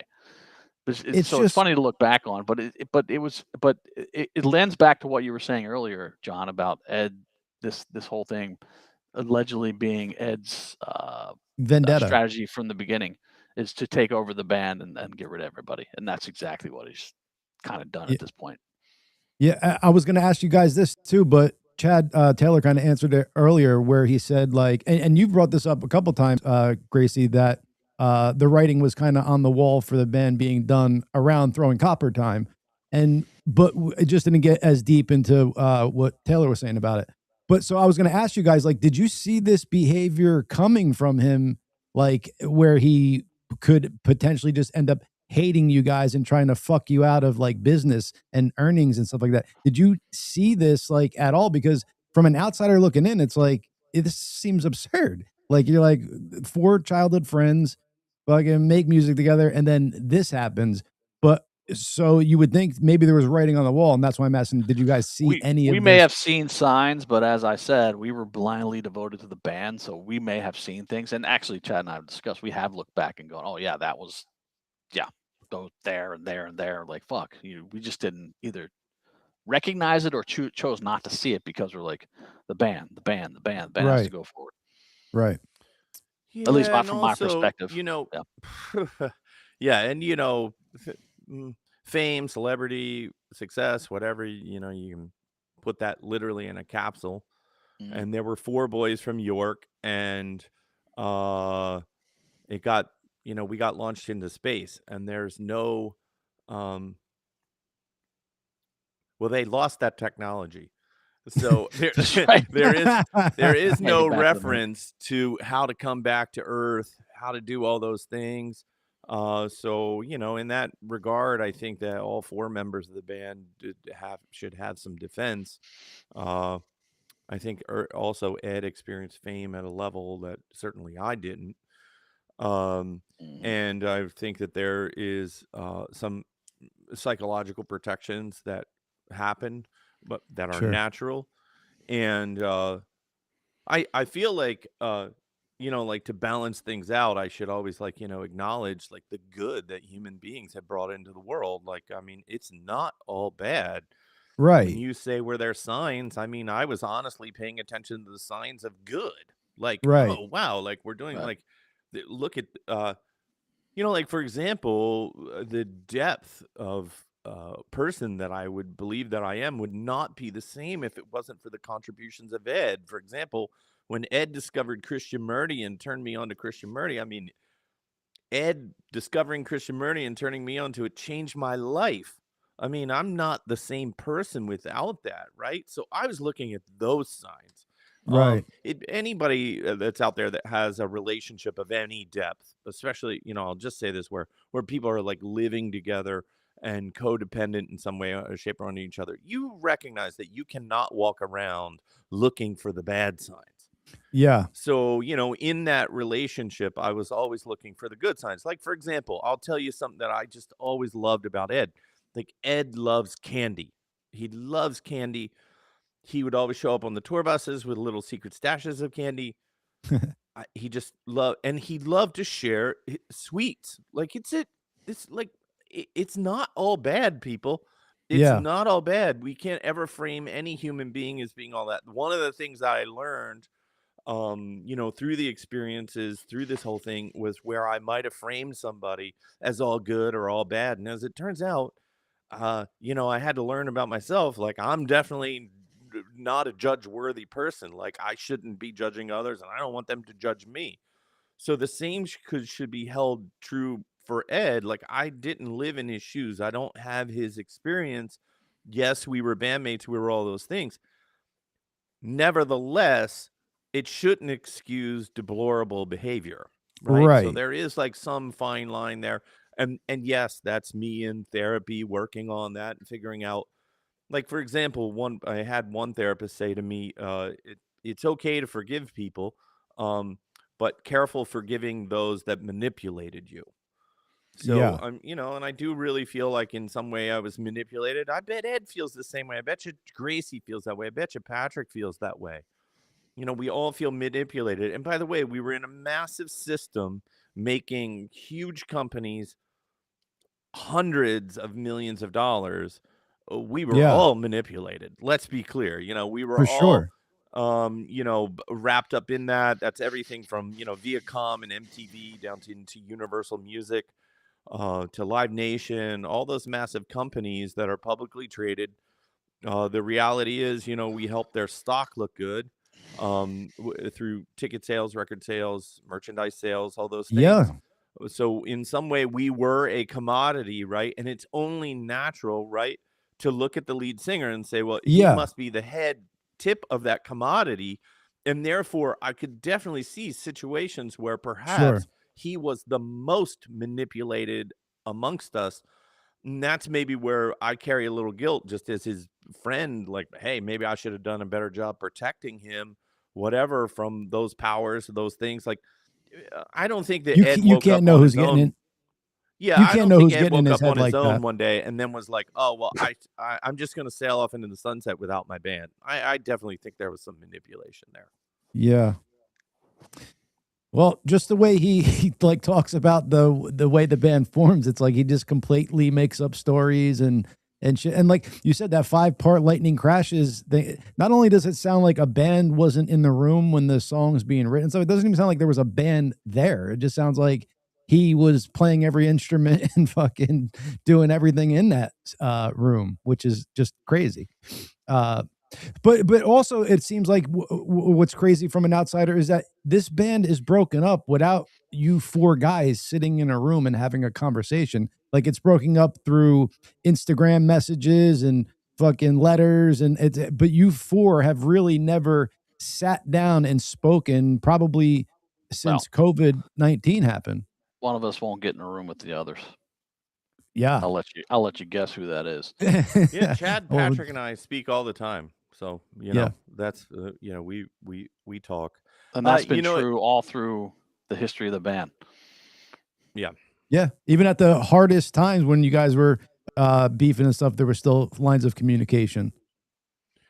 Look, the reality is Chad, Patrick, and I hit the peak of our career when we were called First Aid and we won our middle school talent show. That was it. We should have stopped right then. That's right. Did anything from First Aid make it to Public Affection? Any of those? Anything you played? I don't know if I've they ever were all heard that cover question. songs at that point. Ah. No, I was scratching on my guitar with my pick years before Tom Morello had done that, and that was my main thing because I probably couldn't actually play the guitar parts. I wanted to ask you that. Where did like your tone, like, because you're like known as like a master of tone for the guitar. Whether like you said, your pick scratching, like stuff you're getting with amps and stuff. Like, how did you develop that? I mean, because it doesn't seem like there's books back in the day to really learn that. There's no internet. Like, is that just a natural ability you had, or how did you kind of get into that? I'm gonna show you my secret. The hands. It's right there. It all just comes out of there. It's the same way Chad Gracey knows how to tone a snare drum, or the tone of Ed's voice, or the impact of Patrick's bass. There are no books, no manuals. That's just how we grew together. My guitar sounds the way it does because it needed to sound that way to be heard next to Chad Gracey's drum set and Patrick Dahlheimer's bass amp, and really the power of Ed's voice. We developed as a unit. And that unit, I mean, I'm sure the world will never hear it again, but when that 4-piece walks on stage, in particular, actually, bizarrely, when Ed plays guitar, nothing sounds like that unit. Nothing ever will again. I'm pretty convinced that day will never come. And then, we took that same unit and walked that right over into the Gracious Few, and then that turned into the Turn, and all of those guitar sounds and tone and all that stuff. I was brought up with Chad and Patrick and Ed in a classical environment where there was structured musical learning, symphonic instruments, orchestral instruments, and I think that Ed and I learned how to breathe together playing the trumpet. Chad Gracey was doing the same thing on his saxophone, and Patrick was working on the upright bass. But because we shared the exact same musical instructors, they imprinted on us dynamics.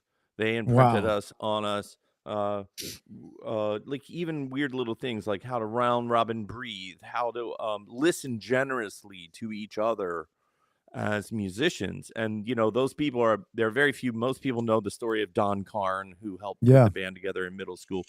But then there's some other guys like there was Kevin Strickland and David Crosby, and then Harry Kaler was probably the most important in the high school level. And Mr. Kaler, his love was the Serenaders, which was like a competing jazz band. And if anybody's ever seen the movie Whiplash, where the guy's freaking out on the drummer or whatever, that was kind of Mr. Kaler yelling at us. As teen kids, we were like, what the hell's this guy's problem? But like, I look back and I'm like, no, he got it. Like, he knew the gig and he whipped us into shape. I mean, for everything that Don Carn did in the early days, each one of those instructors had all 4 of us boys and was, one would hold us accountable. We were, sat in lead positions, first or second chair and all of our things. And we were counted on to know the music the best and all those things. Well, that was developing our youthful brain in how to think and how to act as an ensemble and how to carry those performances. Then we transferred instruments, me from trumpet into guitar, Ed from trumpet into his voice, Chad Gracey from saxophone into his drums, and of course Patrick moved from the upright bass to playing bells. I'm not joking. And really? But I swear to God, he played the xylophone. That's with so the Patrick band. to do a weird instrument. Yes, he was on the bells, but honestly, I still think that fundamental classical background where we played, I don't know, Tchaikovsky and all the Gershwin and all those tunes that are essential to building a large musical vocabulary. That's where my tone comes from. It's you don't just pick up the guitar. And so I own a guitar shop, a little plug. It's called Tone Tailors, And for example, one of the things that I deal with at the shop are where guys come in and what they've done is like read Reddit and YouTube videos and all these things. And they can ask me a million questions about the radius of a neck or a pickup or anything. And I do my best to try and answer those questions. And then they pick up the guitar and they can't even tune the damn thing. I'm just like, yo, man, your priorities are all messed up. Yeah. We sold, Chad, how many millions of records did we sell with you on your first drum set and me with my first guitar? It ain't the gear, people. It ain't the gear. Right. Exactly. Yeah. It's your ear, not the gear. There you go. Boom. That should be a t-shirt at Tone. What's the name of it? Tone Tailors? Tone Tailors, yeah. Tone Tailors. Not T-I-L-O-R-S, but T-A-I-L-O-R-S, like to have your tone tailored to fit your musical need. And you're in there often. I see you putting videos on and stuff in there, so people could go in there and run into you if you're lucky. This Jesse Diaz guy is asking again, what happened up to 21? He wants to know why we didn't go back on tour, because Chad and I were fighting. Ed didn't want to have fighting on and that's what's happening in 2020. And we didn't. I don't think we wanted to go out into the kerfuffle and bullshit of COVID anyway in 2021. Did he even go out? I mean, in 2021? Look, the reality is Ed made a determination that impacted the entirety of the band. I mean, it just comes down to Ed just not wanting to tour with us. That's why Live didn't tour like from that time on. I mean, once you start, I don't know, it'd be like, do you really think Bono would write on Instagram that the Edge is fired? I mean, no. it's so bizarre. It's so weird. And I haven't had a chance to talk to the guy to say, well, that was really weird. Like, why did you do that? I mean, by the way, we've all done weird stuff, but that one is particular out there. And so to Jesse, it's just like, once somebody treats you like that, I mean, do you think you want to make music with them and like, hey, let's share artistry? It's like, no way, dude. No way. Don't want anything to do with that. I know, John, last time you said, oh, you guys will be at the Rock and Roll Hall of Fame. I was like, I'll be there with Chris Shin. No problem, but not with Ed. Well, yeah, I mean, I don't blame you at this point. Like when we were speaking last time, I mean, of course it was still at a bad place, but it just keeps getting worse and worse and worse. And I nobody blames you at all for not wanting to share the stage. I mean, it's crazy at this point. Yeah. He should be embarrassed, really, though. And equally, what do I know? You know what I mean? Like every time you dig yourself in a hole, right? The universe comes along and like punches you right in the face and says, you don't know shit. So I really don't know what the future holds. And I will say this, there's a lot of stuff going on in my life behind the scenes that, gives a lot of perspective to things. My sister-in-law, Trisha, who's my wife's younger sister, who happens to be married to Matt Gracey, Chad's younger cousin, she, for the last week, was in a medically induced coma and just came out of it really on Monday. I guess it's back now 6 to 8 months ago. They learned that she has two very rare autoimmune diseases, and they're attacking her organs in her body, and in particular her kidneys. So she needs a kidney transplant. Like for example, I know that she was in physical therapy the other day. She was trying to work up the strength to be able to lift a sock, right? So this is how impaired this young woman is, who I've known since the time she was a little kid. And I'd like to use just a minute of this platform to just say there is a GoFundMe campaign. You just type in Trisha Gracey, Tricia, Trisha Gracey, GoFundMe, and you'll find it. And the one thing I want to say is because, I'm dealing with the family side, and I've seen what a massive difference this has made to her daughters, who are both 16. As you imagine, mom can no longer go to work or drive them around or really do anything functional. It's meant also doing some adjustments to their home to try and make her more comfortable in the home until she's stable enough to get a kidney transplant. The family's all in on this, and I do really believe that live fans have made a huge difference here. And a dollar or even 50 cents out of your pocket at this point does make a huge difference. Anybody knows Matt Gracey started as my guitar tech when he was 13 and I was 15. I didn't know how to play the guitar. He didn't know how to tune a guitar, and we kind of had to teach each other as we went along. And then bizarrely, like Live became a huge band and all that stuff, and we were touring nonstop. And I showed up one Thanksgiving, and Matt Gracey was at my in-laws' house, which was awfully weird. And I said, "Hey, I love to see Matt, but I was like, we're home on a break. What are you doing here?" And he had been quietly dating my sister-in-law Trisha, and I could already tell it was really serious. And of course, they were madly in love, and they got married, and then they had 2 beautiful kids. So, it should be a dream story, except for these autoimmune diseases, which are horrible. I've seen directly the good graces of humans that have donated to the GoFundMe campaign and the difference that it's made to the family. And I also want to give a shout Real out. quick, if they scan that QR code up top right, it'll bring you to Trisha Gracey's GoFundMe. Oh my gosh. Yes, Thank you, John, for doing that. Thank you Mhm. so much. Please scan that. You can read, I know that there's a blog up there from Matt Gracey, I think just posted something. I'll probably go along at some point and try and post something too. But this is a family that is, well, for example, Matt's on the road teching right now with Ed, teching guitar.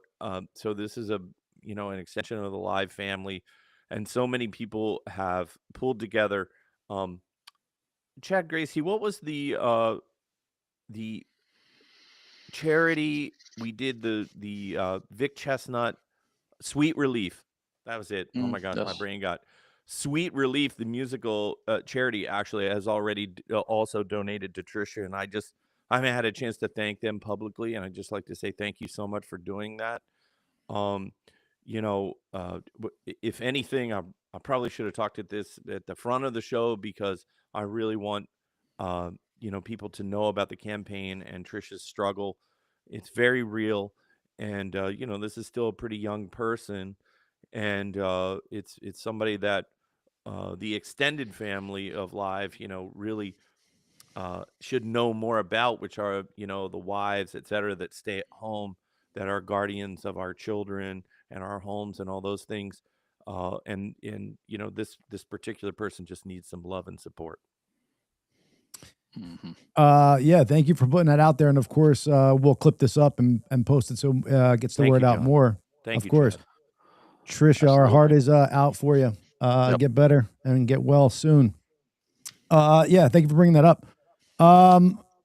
One other thing here. Can we expect? So is Christian out on tour now, and can we expect, if he is, maybe some other pop-ups by you at some of them? Well, when I was in Charlotte, the first thing I said to Chris was, "Well, you need to now bring this tour to the Northeast." So I was already suggesting some venues, and I really hope that happens. And one of the things I just want to say is that, obviously I was a special guest. That's really, Patrick, and Christian and Christopher Thorne. It's really, and their drummer Jason. That's really their thing. And for anybody that hasn't checked out the original music, I know that Christian has been posting it. But for example, Chris played drums on the recording. Like, he played every single instrument. Oh, wow. Which Chad Gracey will tell you, when we knew Chris, other than him occasionally sitting behind the drums, he wasn't trying to play drums. Yeah. But he got sick and pretty tired good. of being dependent on other people. Mm-hmm. And then he was just like, well, I'm just going to try this. And, it's very inventive, because he doesn't think like a drummer. He thinks like a songwriter, like a guitar player. Yeah. And he explained to me that all the new songs started from the drums, that he puts all the drums down first and then builds from there, which, by the way, just so Live fans know, I've begged Chad Gracey to do that now for, I don't know, more than 30 years. Like, just go in the studio and just like send me some beats. Hell yeah. So maybe that can inspire him. Yes. So one thing to tell your drummer from Mercy's Revival is, and forgive me if I'm getting this wrong, but Chad Gracey plays behind the beat or in front of the beat, but not on the beat, and that's what makes his shit so special. Because I'm listening to the Ed Kowalczyk cover band he's got out there, and the drums is like the most lacking that you could hear like physically. And I'm like, what the like, what is so like? How can nobody do this? And Chad Gracey doesn't listen to it or anything, but he just mentioned that he plays either in front of the beat or behind the beat, and that's what makes it behind a beat. And once he said that, I'm like, oh wow, that's what makes these, a lot of these songs unique is you're in the beat with it. It's not just so boom right on the money. It's a little bit maybe before whatever. I don't know, but it's key to it, I think. To the drums. Drums are while I did the Chad Taylor and Friends era, I think I worked with 6 different drummers throughout the thing. And I will just say this, that I was so blessed to have right out of the box Chad Gracey. I had no idea how spoiled I was. I think other musicians and other bands understood how incredible Gracey was, but I didn't have perspective. But as I started working with the drummers through Chad Taylor and Friends, and by the way, they're all incredible people. I mean, Chad, one of the wackiest ones out of the box was I worked with Jeff Stabley, who was like friends with Don Carn and Mac White and all that stuff from York. Remember that name? And I needed a drummer for a last minute show, and he was like, well, I'll do it. He teaches at York College. Nice. And he's a jazz drummer. Like, right. He's on some pretty big jazz albums and stuff too. But like, actually, he was maybe the most fun to play with because he didn't listen to anything. He just played. Like, he just vibed on what was going on and then played. Now I was like, well, this is great. Like, it has its whole own thing. But most of the drummers, of course, can't help themselves, and they want to listen to how you wrote the songs and how you approached them, wrote your parts. And that is a tall order. When looking for a drummer for Mercy Revival is the very hardest thing for me to locate. And also, geographically, I wanted this band to basically be close enough to me to be driving so that we could rehearse frequently. Sure. So that's part of the clue thing. And so that is a tall order. Like, if I was in Austin or if I was in Nashville and there's a plethora of players, I could probably find somebody that could get pretty close. But this is like finding a needle in a haystack. And it took years to find somebody that could even get close. And what's interesting is, I won't say his name, but my drummer, it was trying. It's so weird to say that with Chad Gracey. Chad Gracey's my drummer. Okay. Yeah. The Mercy Revival's drummer. There you go. Sorry, Chad, just put some ownership in there, but you are my drummer. But it's almost like Steve Jordan paying homage to Charlie Watts. Like, Steve Jordan's like, yeah, Charlie invented this style of playing that I embraced. So I had to find a drummer that would kind of do the same thing.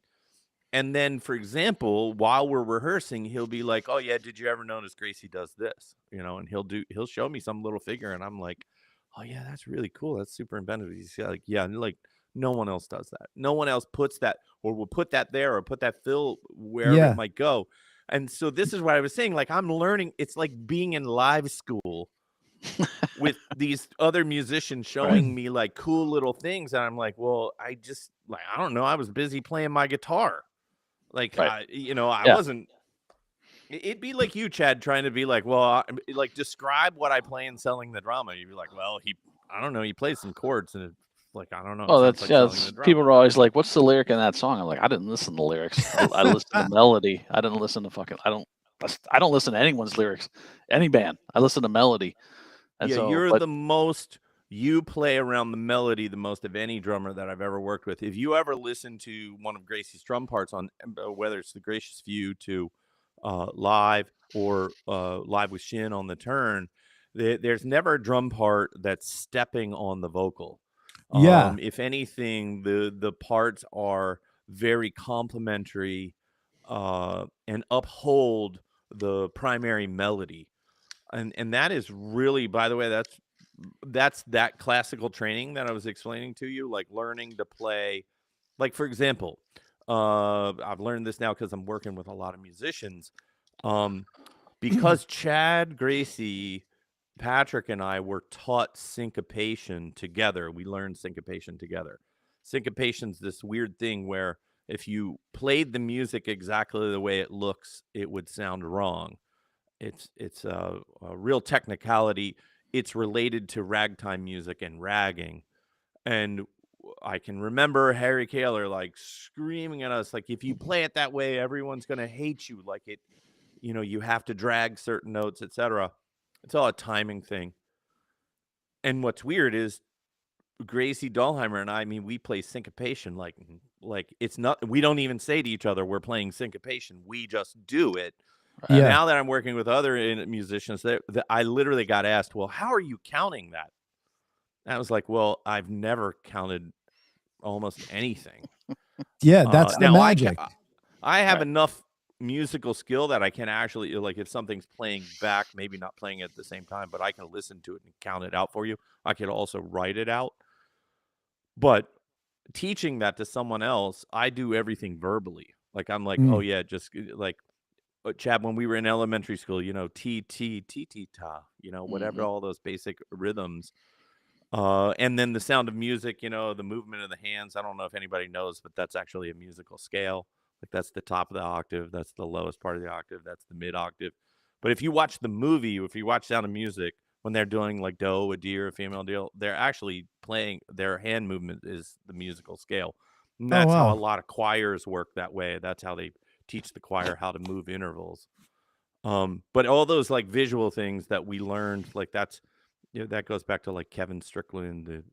He was the choir teacher, and Ed and I were in the choir together. I was always trying to sing. I wasn't a great singer back then, but and then with Gracey, there's a whole different thing when you're playing a woodwind. I mean, a woodwind is a really hard and difficult instrument to play with tone and all those things. So believe it or not, that was also forming how he was going to play as a drummer. I mean, it's all in there. You can't, our brain doesn't separate with the musical instrument. It's all there. Like, for example, why is it hard? Gracey is it hard because it's a quick, I'm sorry. Is it hard because it's a quick beat? Like you hit it and the sound stops? The block or whatever? I'm convinced that Gracey would be the best piano player of the band. Because of his ability to move left and right brain simultaneously. Yeah. And so it's all those things. So, he would be natural at that because his body can do that. He always had that. But by the way, I'm telling you right now, from his childhood bedroom, where I can still remember where we were set up in the little ancillary room, Chad, and you had the little stereo in there. And you had a handful of selection of vinyl records, the Beatles, I can remember. I think I remember Motley Crue. Like, there were a handful of albums in there, and then he would put on those records and then play along to the records. And it wasn't like most of the time when you hear young people playing, you can hear them struggling to play the beat. Yeah. I mean, to me, he just sounded just like all those albums, like right away. His natural timing was insane without ever a drum lesson. No drum lessons for this man. Never. Well, it's crazy. Just picked up the drumsticks and played like that. When you're just hanging with him and he just starts banging with his hands and feet and making fucking crazy ass beats, just like with his hands and feet on a table and shit, you're like, that's fucking crazy. That sounds so good. It's kind of cool to watch. Yeah, you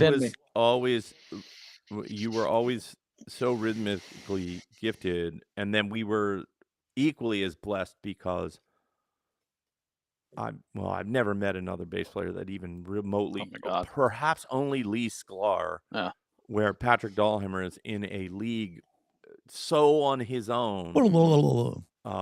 Yep. That like in the triumvirate of talent in the band, Patrick is in his own. I've always said he's the most talented musician in the band. Patrick, bar none. By far. The bass was like a lead instrument on Mental Jewelry, and like a ton of those songs. It seemed like what I'm saying. Normally, like the bass is like a backing instrument. That seemed like it took the focal point in a bunch of those songs on Mental Jewelry. What? It's not lead bass when he's doing that slide in Lakini's Juice. He made the song to me. What Gracey and I play is what any natural musician would play to the riff I wrote. It's very close. But when Patrick started going off counter beat, Yeah. I mean, I at first was like, is he playing something wrong? I think, in fact, I mean, I could be misremembering, but I think I stopped him in the room and was like, no, I'm going like don't, and everybody would expect normally to play with that. Yeah. And Patrick, of course, in his own wise ass way, looked at me. He was like, I know what you're playing. Yeah. Right. And then we were like, great, kick it back in. He's like, I'm intentionally waiting. And I'm telling you, if you listen to that, if you could just get rid of the vocals and pull them out and just hear that instrumentally, it is amazing. Killer. And of course, there's a great version of that on Chad Gracey's YouTube channel, which does feature Christian on vocals. Yeah, buddy. That was awesome to see. People were saying that was CGI, like you weren't there and stuff. Yeah. And there's a whole thing going on about it. We're like, no. That's so fucking funny. Yeah, it was. Yeah. So what we missed was like whatever they call it with the camera. I should know this because of the film production I did, but I think it's called a 2-shot, where like you pick up both guys in the same frame. Yeah. The camera guys just never did that. Yeah. But I was definitely in the room. The funniest part of that experience was I had just put, I think, headphones on and was like putting on my guitar. I was still pretty nervous about the whole situation, just like getting back together, getting in a room. And Gracey was just warming up and cracked his snare drum. And I nearly like jumped out of my clothing. It scared me. It was so powerful and so loud and so crystal clear. And I was like, oh, I missed that one snare drum crack. And I knew, I was like, oh, I'm back. Like, this sounds great. Can't wait. Like, let's record. Fuck yeah. Are we calling it that you gotta hit it? Are we calling it Chad Taylor's Mercy Revival, or is it just Mercy Revival, the band? I think that we're going to call it Chad Taylor's Mercy Revival. And if you ever come to see us in concert, you'll see a moniker in the back that just says Mercy Revival. So we could be like, I think Mercy, just to have it, Mercy. I'll start the chant. From a pure branding standpoint, it's an interesting thing. I mean, obviously, if you know who Chad Taylor is, right, then you're already interested. And if you don't, and you see Chad Taylor's Mercy Revival, right, you're also going to say, well, who the hell's Chad Taylor? And then you're going to read about my history with Live and the Gracious Few and my work with Christian and all that stuff. And then hopefully that draws you out too. So I want a little bit of both there. Fuck yeah. There you go. And I also want to say this. I struggled with, like, for example, Johnny Marr tours as Johnny Marr. Right. And I struggled early on. Well, should I just call it, Chad Taylor? And I was like, the thing that I love the most is the band. I love the band. I want to be about the band. So I'm about the members of the Mercy Revival. Like, I you could have been the Chad Taylor band, like Dave Matthews Band. Exactly. But I wanted them to feel some ownership in the whole thing too. That's what we had in Live and still have. I mean, in some weird way, we'll always have that.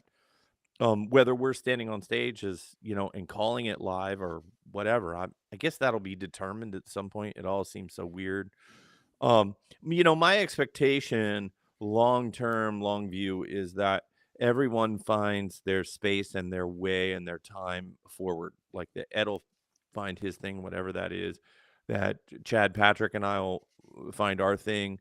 I will tell you, I mean, I'm pretty excited to try and write some songs for Christian. I'll just be pretty upfront about that. We talked about this on the very first podcast. When I get a singer's voice in my head, I can write specifically for that. So the singer in the Mercy Revival, right? Like, I got his spirit in me. Like, I know how to write for that. I know, like, when I wrote Siren's Call or whatever, like, I mean, I was hearing Christian's voice in that. I think, that was perfect.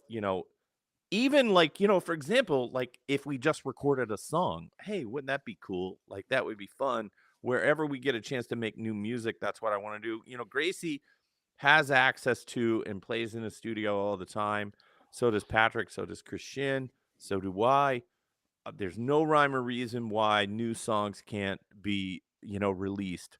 And that it doesn't have to get so serious as to, like, who even really cares what it's called at this point?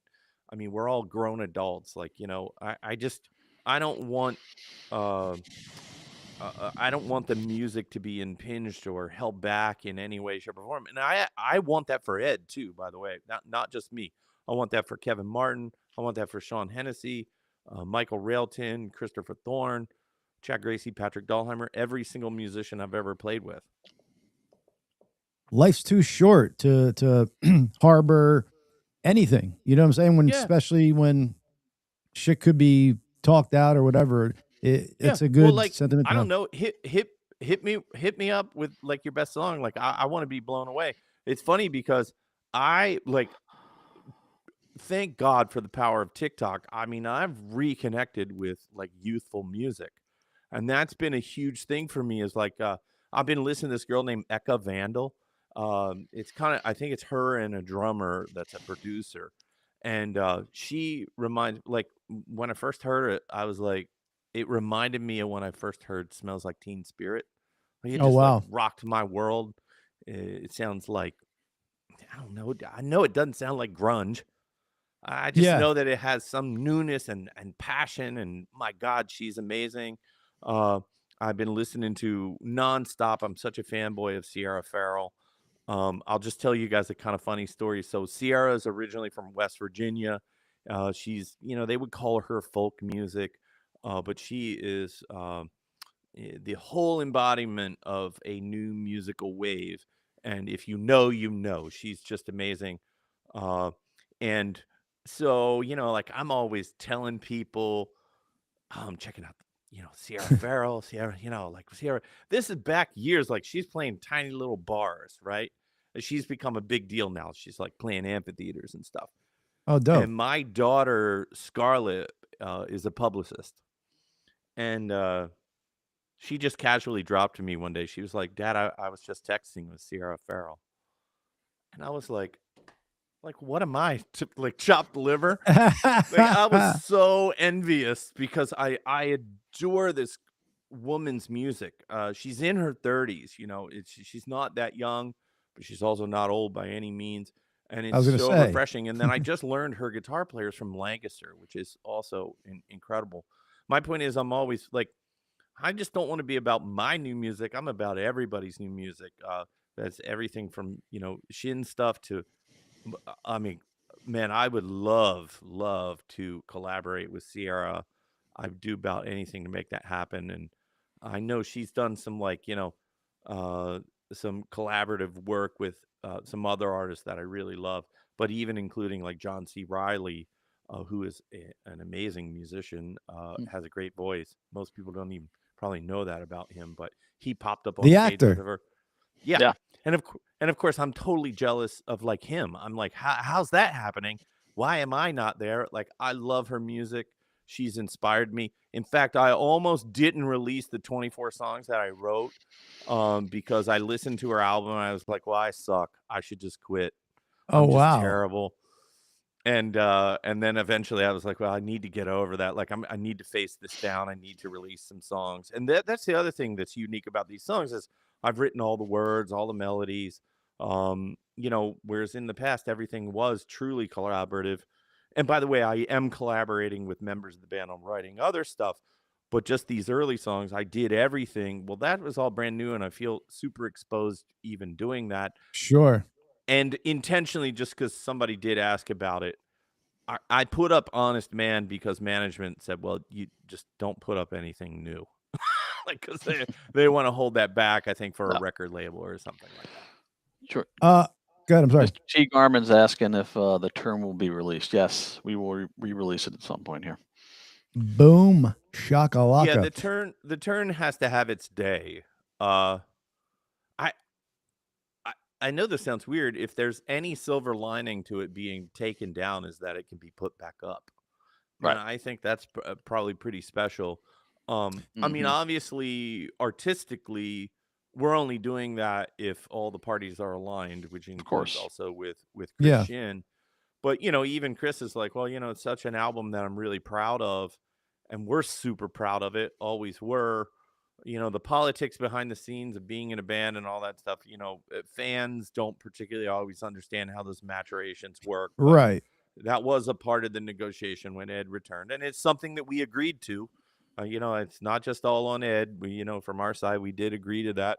And I don't even really think that at the time that we thought through about the hurt or pain that it could cause the fans, or in particular Chris Shin. And I definitely owe him, and which I did say to him in person, like, I'm just like really particularly sorry about that. He Sure. obviously invested himself into making that record, and it does deserve its spotlight. For sure.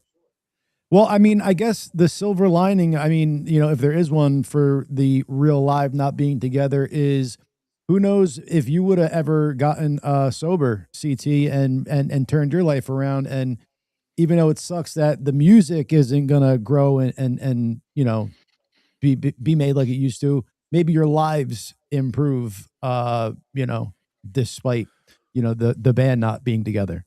Well, yeah, and this it's really funny because can you see there's like two sides of the same coin. Perhaps like I've had to have this conversation with Gracey and Dahlheimer. Haven't had it with Ed because we're not in contact. But it can't be easy to be in a band with an alcoholic. Even though I was a high functioning alcoholic, and I hold a great deal of guilt about that. Perhaps that has something to do with Ed's resentments towards me. I mean, I really don't know. I was, Yeah, but you've taken responsibility for that so many times. You know what I'm saying? Like you guys have really done your part numerous times, and it's just one side that's not fucking being like playing ball at all. It's crazy. So I didn't mean to cut you off. I guess that's the point, is that the lawyers are going to have to sort him out. Like he's just got to get sorted out. Yeah. Well, I'm excited. Do you have any release dates, or can you tell us a time frame on when you're starting to put out the album, or are you going to tease songs? How are we doing it? I don't have a time frame just yet, but 2026 will be the release date. And look for I'm actively starting to book tour dates. So I mean, you're gonna see me on the road. Our goal is to not just play in the U.S., but obviously to go worldwide. Fuck yeah. So and I'm being straightforward and honest. I have zero expectations about the commerciality of it. I really, I mean, I care in some way, shape, or form, but I also just need to be on stage, if that makes sense. Like first things first, I just want to put a line in the sand. If it means starting again in clubs, I'll start again in clubs. I think that's totally fine. And then we'll see where the music and our, musicianship can take us. And, I also think that there is plenty of room for collaborations with Chad and Patrick, and perhaps even Chris Shin. I mean, I do not want anyone to think that as grown men adults, right, that it has to be so pigeonholed into, like these little fiefdoms or whatever. I think it should be, pretty far and wide. I've just had it on my mind. I know this sounds weird, but, I haven't talked to Michael Railton, Raylo, we called him, but I haven't talked to him in years other than a couple messages on Facebook. But the other day when I was on stage with Christopher Thorne and Chris Shin and Patrick, I was like, well, hell, I might as well call up Raylo and see what he's doing. Like, let's do a song with him. Like, let's try and involve, as many of the people that were, important to live. Also, I really want to play some shows with Jerry Harrison. I mean, I'm just putting that out there. Jerry's been touring more and more, and he and I definitely, when we talk, we're like, well, what are we going to do together? How are we going to play? And that has happened a few times where we wound up on stage together, but I'd actually like to formalize it. He did such a great job with the Remain in Light tour with Adrian Blue. I mean, I saw that show. It was amazing. So, perhaps something could be there. Bam. So I don't know. As I said earlier, what do I know? All right. One last question for the live fans. Are there any unreleased live songs, studio recordings from your first 4 albums that haven't seen the light of day? Like Don't Wait and Change. There's like studio versions out there. They're not the best quality and stuff like that, but there's versions out there. Is there anything from those days that isn't out there that has been recorded? I have all of the mystery vault. So that's a yes. And I will just say this: I have all the dead bodies. I have everything. Like, I mean, I have recorded, like I said, I wasn't joking when I tell you, like, I have literally us recorded when we were writing Lightning Crashes, when we were writing Damn It Otter Creek, all those things. This is all recorded. So there's enough in the vault, in the archive, that, we could do releases for years to come. But we have to be in a functional place to do that. And I think that we're actually headed there pretty fast. I think, Chad, Patrick, and I, first order of business was let the lawyers handle Ed. Then second order of business is figure out how we start doing new releases, even if it's old material. Well, so somebody posted this in the comments earlier throughout because they've just been going crazy. But I think there needs to be a good live documentary. Yeah, I don't know what I was going to say. On the way you guys started the band, all the way up through, probably even now, but especially with old footage that you have and like you guys being a part of it would be freaking amazing. And I think would shed a lot of light. We've been talking about that kind of stuff. Also, we are planning to launch a merch site, and we will be selling the official live red logo again. Yeah, baby. Red logo coming back. Blue, we're not afraid of we're not afraid of the color red. well, Chad Taylor, please go ahead. Well, I think what the point is there, the fans have waited long enough. It's time to start releasing this stuff. I'm not getting any younger. Sure. And I am super excited by everything that you just said, John, the idea of a documentary. We've had some casual conversations with established producers about doing that. As I had mentioned at one point, I had actually started to write a book, and and then all this got so complicated. I was like, well, to the hell with this. Like, I kind of just scrapped it and pushed it aside because I was like, well, I don't know the ending. It got so convoluted. I was like, well, it's not really clean. But the reality is, at some point, I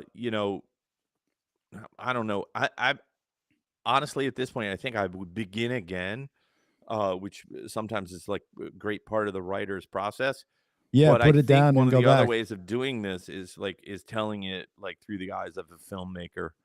Yes. And so I'm super interested in that. I think live fans, I will say that I've been approached by some serious producers about doing both sort of a traditional documentary, but also then a scripted film. Oh, that'd be cool. So you could go from archival footage into the scripted part. Yeah, that's cool. Yeah, and the scripted thing, like we would cast little kid versions of us to play Public Affection or First Aid, whatever that stuff is. Hey, John, put up this one chat from Christian.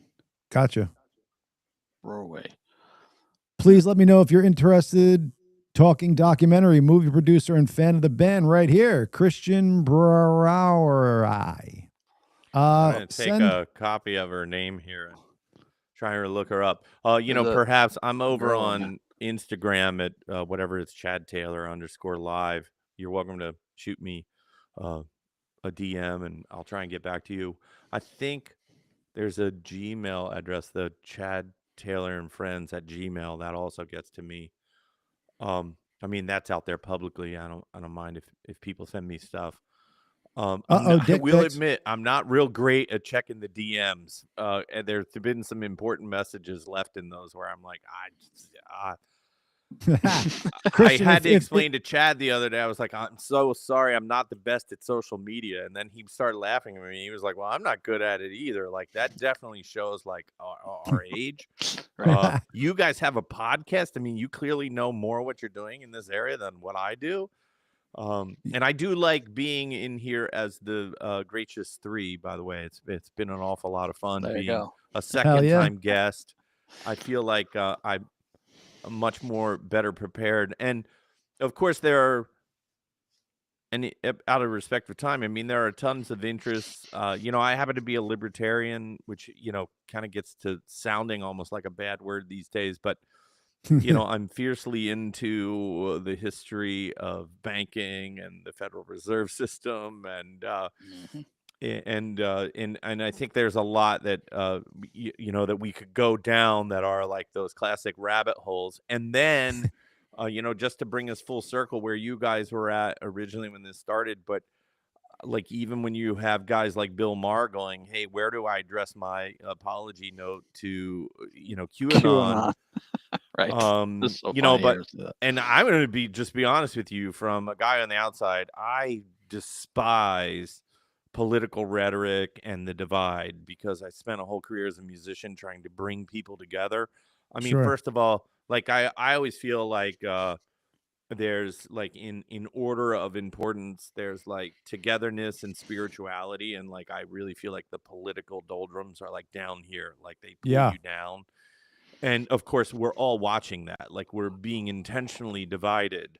The reality is that, you know, my blood is my blood. It's the same as most of the other blood out there in the world. And, you know, I try and stick to that. But yet, I do feel like we've all been fleeced, that we've all been taken advantage of as a populace, and I'm about done with that. Like I'm sick of it. I also, like most people, have no idea what to do about it, and I think that you guys have done a great job of being open and forthright and earnest. I will say I don't always agree with everything that's said. But I've also had like my eyes open to very specific viewpoints and ideas and concepts that otherwise I would have been closed off to. And I think that healthy debate like that, actually, debate and discussion used to happen. You know, where you get in a room with somebody and they say, well, I'm really a firm believer of this. Tell me why you believe in that. And then you shut your mouth and then take it in and listen. And then you say, well, would you like to hear what my opinion is? And then you go back and then you learn from each other, and it, you know, it meshes, it comes together like that. Usually people aren't as far apart as what they think. That was even, you know, if I had a message for Ed, I'd say we're not really that far apart. I mean, you know, he's in you know, his well, I guess he's on tour right now, but he's in his home, I'm in my home. I mean, the reality is, you know, we don't actually have to fight. But if it's a fight you want, well, then you're going to get fucked up. Well, that's what I'm saying. Like, I think if there was a face-to-face conversation, there would be like, it would probably work out, but whatever route he wants to go, it could go. What is it? FAFO? And by the way, around and find out. By the way, here's another funny thing on the side of that. I've literally, now, of course, this was like in my 20s. I got in a scrap and a guy in a bar in Canada. I know it was the Calgary Stampede. And it was right after we played. And we both like fell to the ground, trying to punch each other on the ground. I'm not joking. And simultaneously, we both sensed security was headed towards us. And we jumped up and we like bellied up to the bar and like ordered drinks. And security bypassed us. They didn't see us. And I wound up buying the guy a drink. He was like, are you really going to buy me my beer? And I was like, yeah. I was like, are you okay? And he's like, no, I'm fine. Are you okay? I'm not joking. And then minutes later, like we were sitting there, we're like, well, that was about the dumbest thing we ever did. And, you know, our common enemy in the moment happened to be the security guards that were going to throw us out.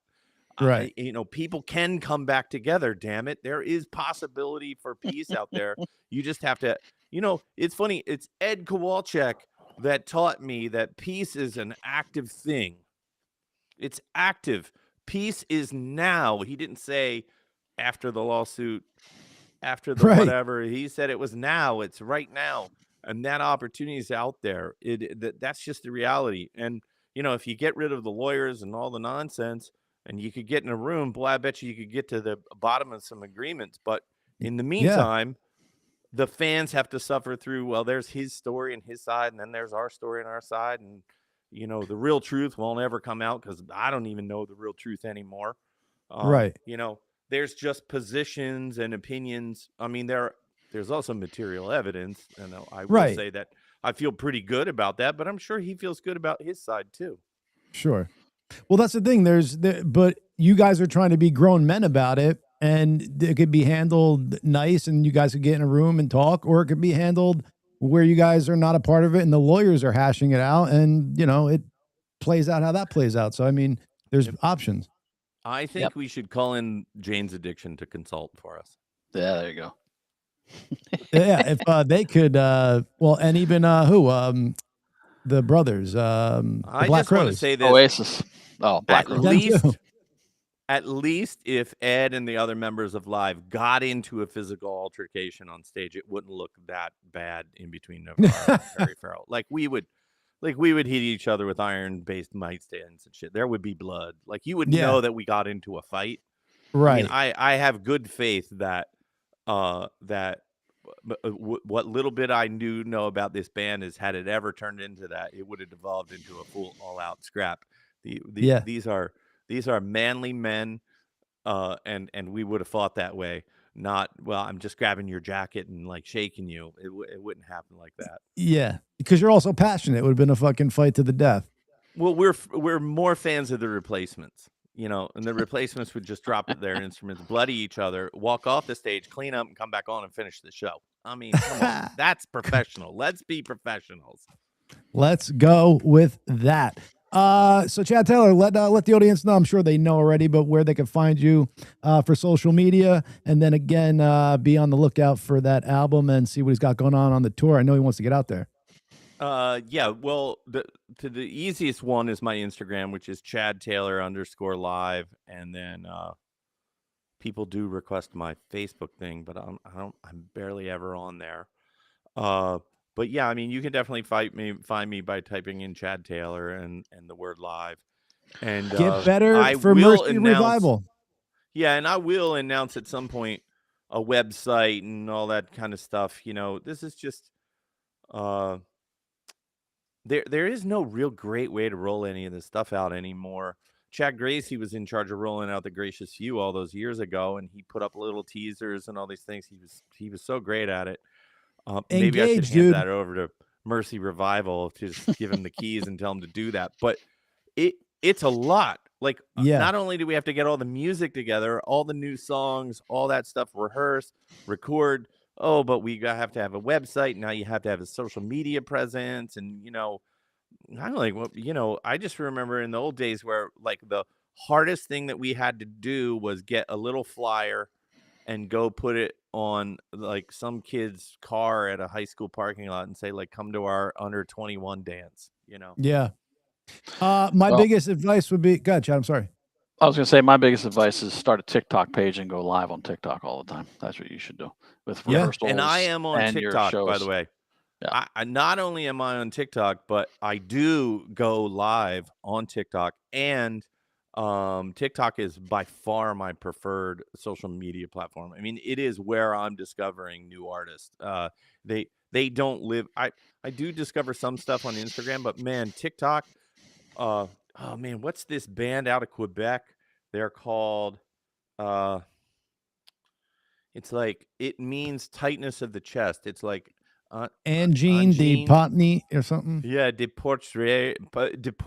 Yeah, they're out of Quebec. They're a duo, and they're like all dressed up like dots, and they start every show with like doing like the triangle Illuminati. Oh yeah, like they full on do all this shit, and they're like, you would have no idea what they look like because they have a polka dotted background, and then they're like in inverse colors in front of them. They're only a duo, and they play with a looper. But it's some of the most inventive music I've heard. I love that looping shit. Like, so they creative. Are so good. And the drummer is just like freaking badass. I mean, like, I'm really into that. I'd love to play shows with them. Oh my God. It's cool to watch them build the loop too. Like, even that part is cool. Yeah, and these guys are like, they're doing some pretty out there. I mean, it is a little math rocky. Like, they're playing some stuff in like 6/7 and like weird time signatures. What is my TikTok? Someone wants to know. I don't. It's Chad Taylor TikTok something. Hold on, let me look. I was terrible at this. Official Chad Taylor is the TikTok. There you go. Official Chad Taylor for TikTok. Official bona fide Chad Taylor. It's official bona fide. I think there's only like 3 posts up there, probably alcoholic related. sobriety related. Those seem to be some of my favorite stories. But guys, I Chad, deeply appreciate you having me on as a guest. I love it. Absolutely. You're welcome. Thanks for coming on, as always. Yeah. It's been so much fun, and we're gonna do this again sometime soon. I mean, we For gotta sure. keep it up. And listen, I promise you this, that when I'm ready to reveal the band members that are in this thing, perhaps we could also have them on as a guest. I think that'd be super cool. Sure. Yeah. Yes. Do that. And one thing I want to say for you, Chad Taylor, for the like getting the name out for this band, Mercy Revival and stuff, engagement, dude. If people are on your socials and stuff and they're commenting, comment back, and get them going. They'll once you start corresponding with them, it'll get bigger and bigger and snowball, and that's key to getting the word out. Because if they're commenting on your shit, they want to hear from you, and you start doing that, they start responding more, and it builds up. So that would be a suggestion. So you're saying I should write back? What do I say here? Yes. or get an AI bot to, come up with your personality and respond no for AI, you. No, AI is too good already. I won't sound that. I will intentionally, while there's artificial intelligence, I will intentionally keep it dumbed down for everyone. Boom. Perfect. And Christian, if you try to get in touch with Chad Taylor, it takes a while to get in contact with him. You could reach us at the Gracious 2. I'll get the word to them. And one other thing, producer guy, right? Yes. And if you guys are taking too long to get in the studio together, I will push you to do the Gracious 2 theme to start it off. So keep that in your brain. If you don't want to do that, have another song. Actually, it's funny. You guys said that was a AI song. I mean, it was actually very good. I mean, not bad. That's kind of scary how right on it was. If you tweak it, you could get to it. Just prompts, dude. It's crazy. Yeah, I just got to think about how to prop you guys up. I want it to be more like edgy, like the Howard Stern theme song that Rob Zombie did. Mm-hmm. Yes. Like when you needle drop it, I want to be like, oh man, this show's got a lot of energy. Yep. To match my we are. Anyway. Dude, thank you so much. Yeah, we got to do this. We got to do this more. Every time you come on, we touch on a bunch of shit. The audience loves it, but we're just surface touching. We got so much more to get to. So thank you for coming on. We definitely got to do it. I text from my mother, and she said we did much better with our cursing. Oh, good. Yes, thank you, Mrs. I got to say happy birthday to my brother. It's my brother Scott Gracey's birthday today. Happy birthday, Scotty. Scotty, happy birthday. Scotty G. Chad Taylor, thank you, my man. Peace. Three finger shimmy. The one. We're out of here. The one and only Chad. Shimmy. What is shimmy? Shimmy. 3-finger shimmy. We used to do that. I think Sean Williams, a friend of ours, Sean Williams, came up with that 3-finger shimmy. That's my three-finger shimmy. That's two in the pink, one in the stink, my friend. Shocker, baby. Anyway, great show, man. Yeah, every time we have him on, we just touch on everything. It's always a great show, but we could talk to him for hours if my bladder would hold. So my mom is thanking me for saying happy birthday to my brother. Scott's not even on Facebook or friggin' Instagram anyway. I talked to him earlier, Mom. Yeah, Mom. Carenza, I can't keep up with you, young lady. You send out some wackiness. You should write a book, I think. But it's been another gracious. No, it's not a Gracious Tuesday. It's a Gracious Wednesday. Whip them out Wednesday, ladies. We'll be back Tuesday next week, people. Yes, we will. I think we have 2 shows next week, to be honest. And like I said, Whip them out Wednesdays. If you want to send us your pictures with your boobs out, we're here for you. Thank you, gracious audience. It's been fun. You want to have Bobby come on and say goodbye real quick? Come on, Bobby. Have a good day, guys. Subscribe, like and subscribe. Yes. Great show. Thank you, dude. Thank you. Like, subscribe, share, follow. Please like, subscribe, share, follow. Put up our sponsors before we roll out. Come on now. Yeah, dude. Yeah, dude. There we go. The QR code. And sponsors up. Gotta throw the sponsors up. Eric Javits for your high-end fashion. EricJavits.com. I believe Melania Trump was wearing something from their collection last night at the State of the Union, baby. So she looked hot, by the way. God bless. Great. She's definitely the best looking first lady. Oh, I love when like CNN tries to put up like Michelle Obama compared to Melania's best looking first lady. I'm like, come on. No. I mean, Michelle Obama is not. I wouldn't call her ugly by any stance, but she's not as pretty as fucking Melania. Or it's she's just not a hilarious. model. Yeah, No. I'm pretty sure Melania was a model, and Michelle was a lawyer. I don't know. Yeah, definitely the hottest first lady by far. Maybe Michelle's a close second, but I'm trying to think if there was any. Jackie, yeah, right. Oh, Jackie O would be second. Oh, that's right. She would be the second. Yeah, you're right. And then Michelle. But and then that's Eleanor Roosevelt.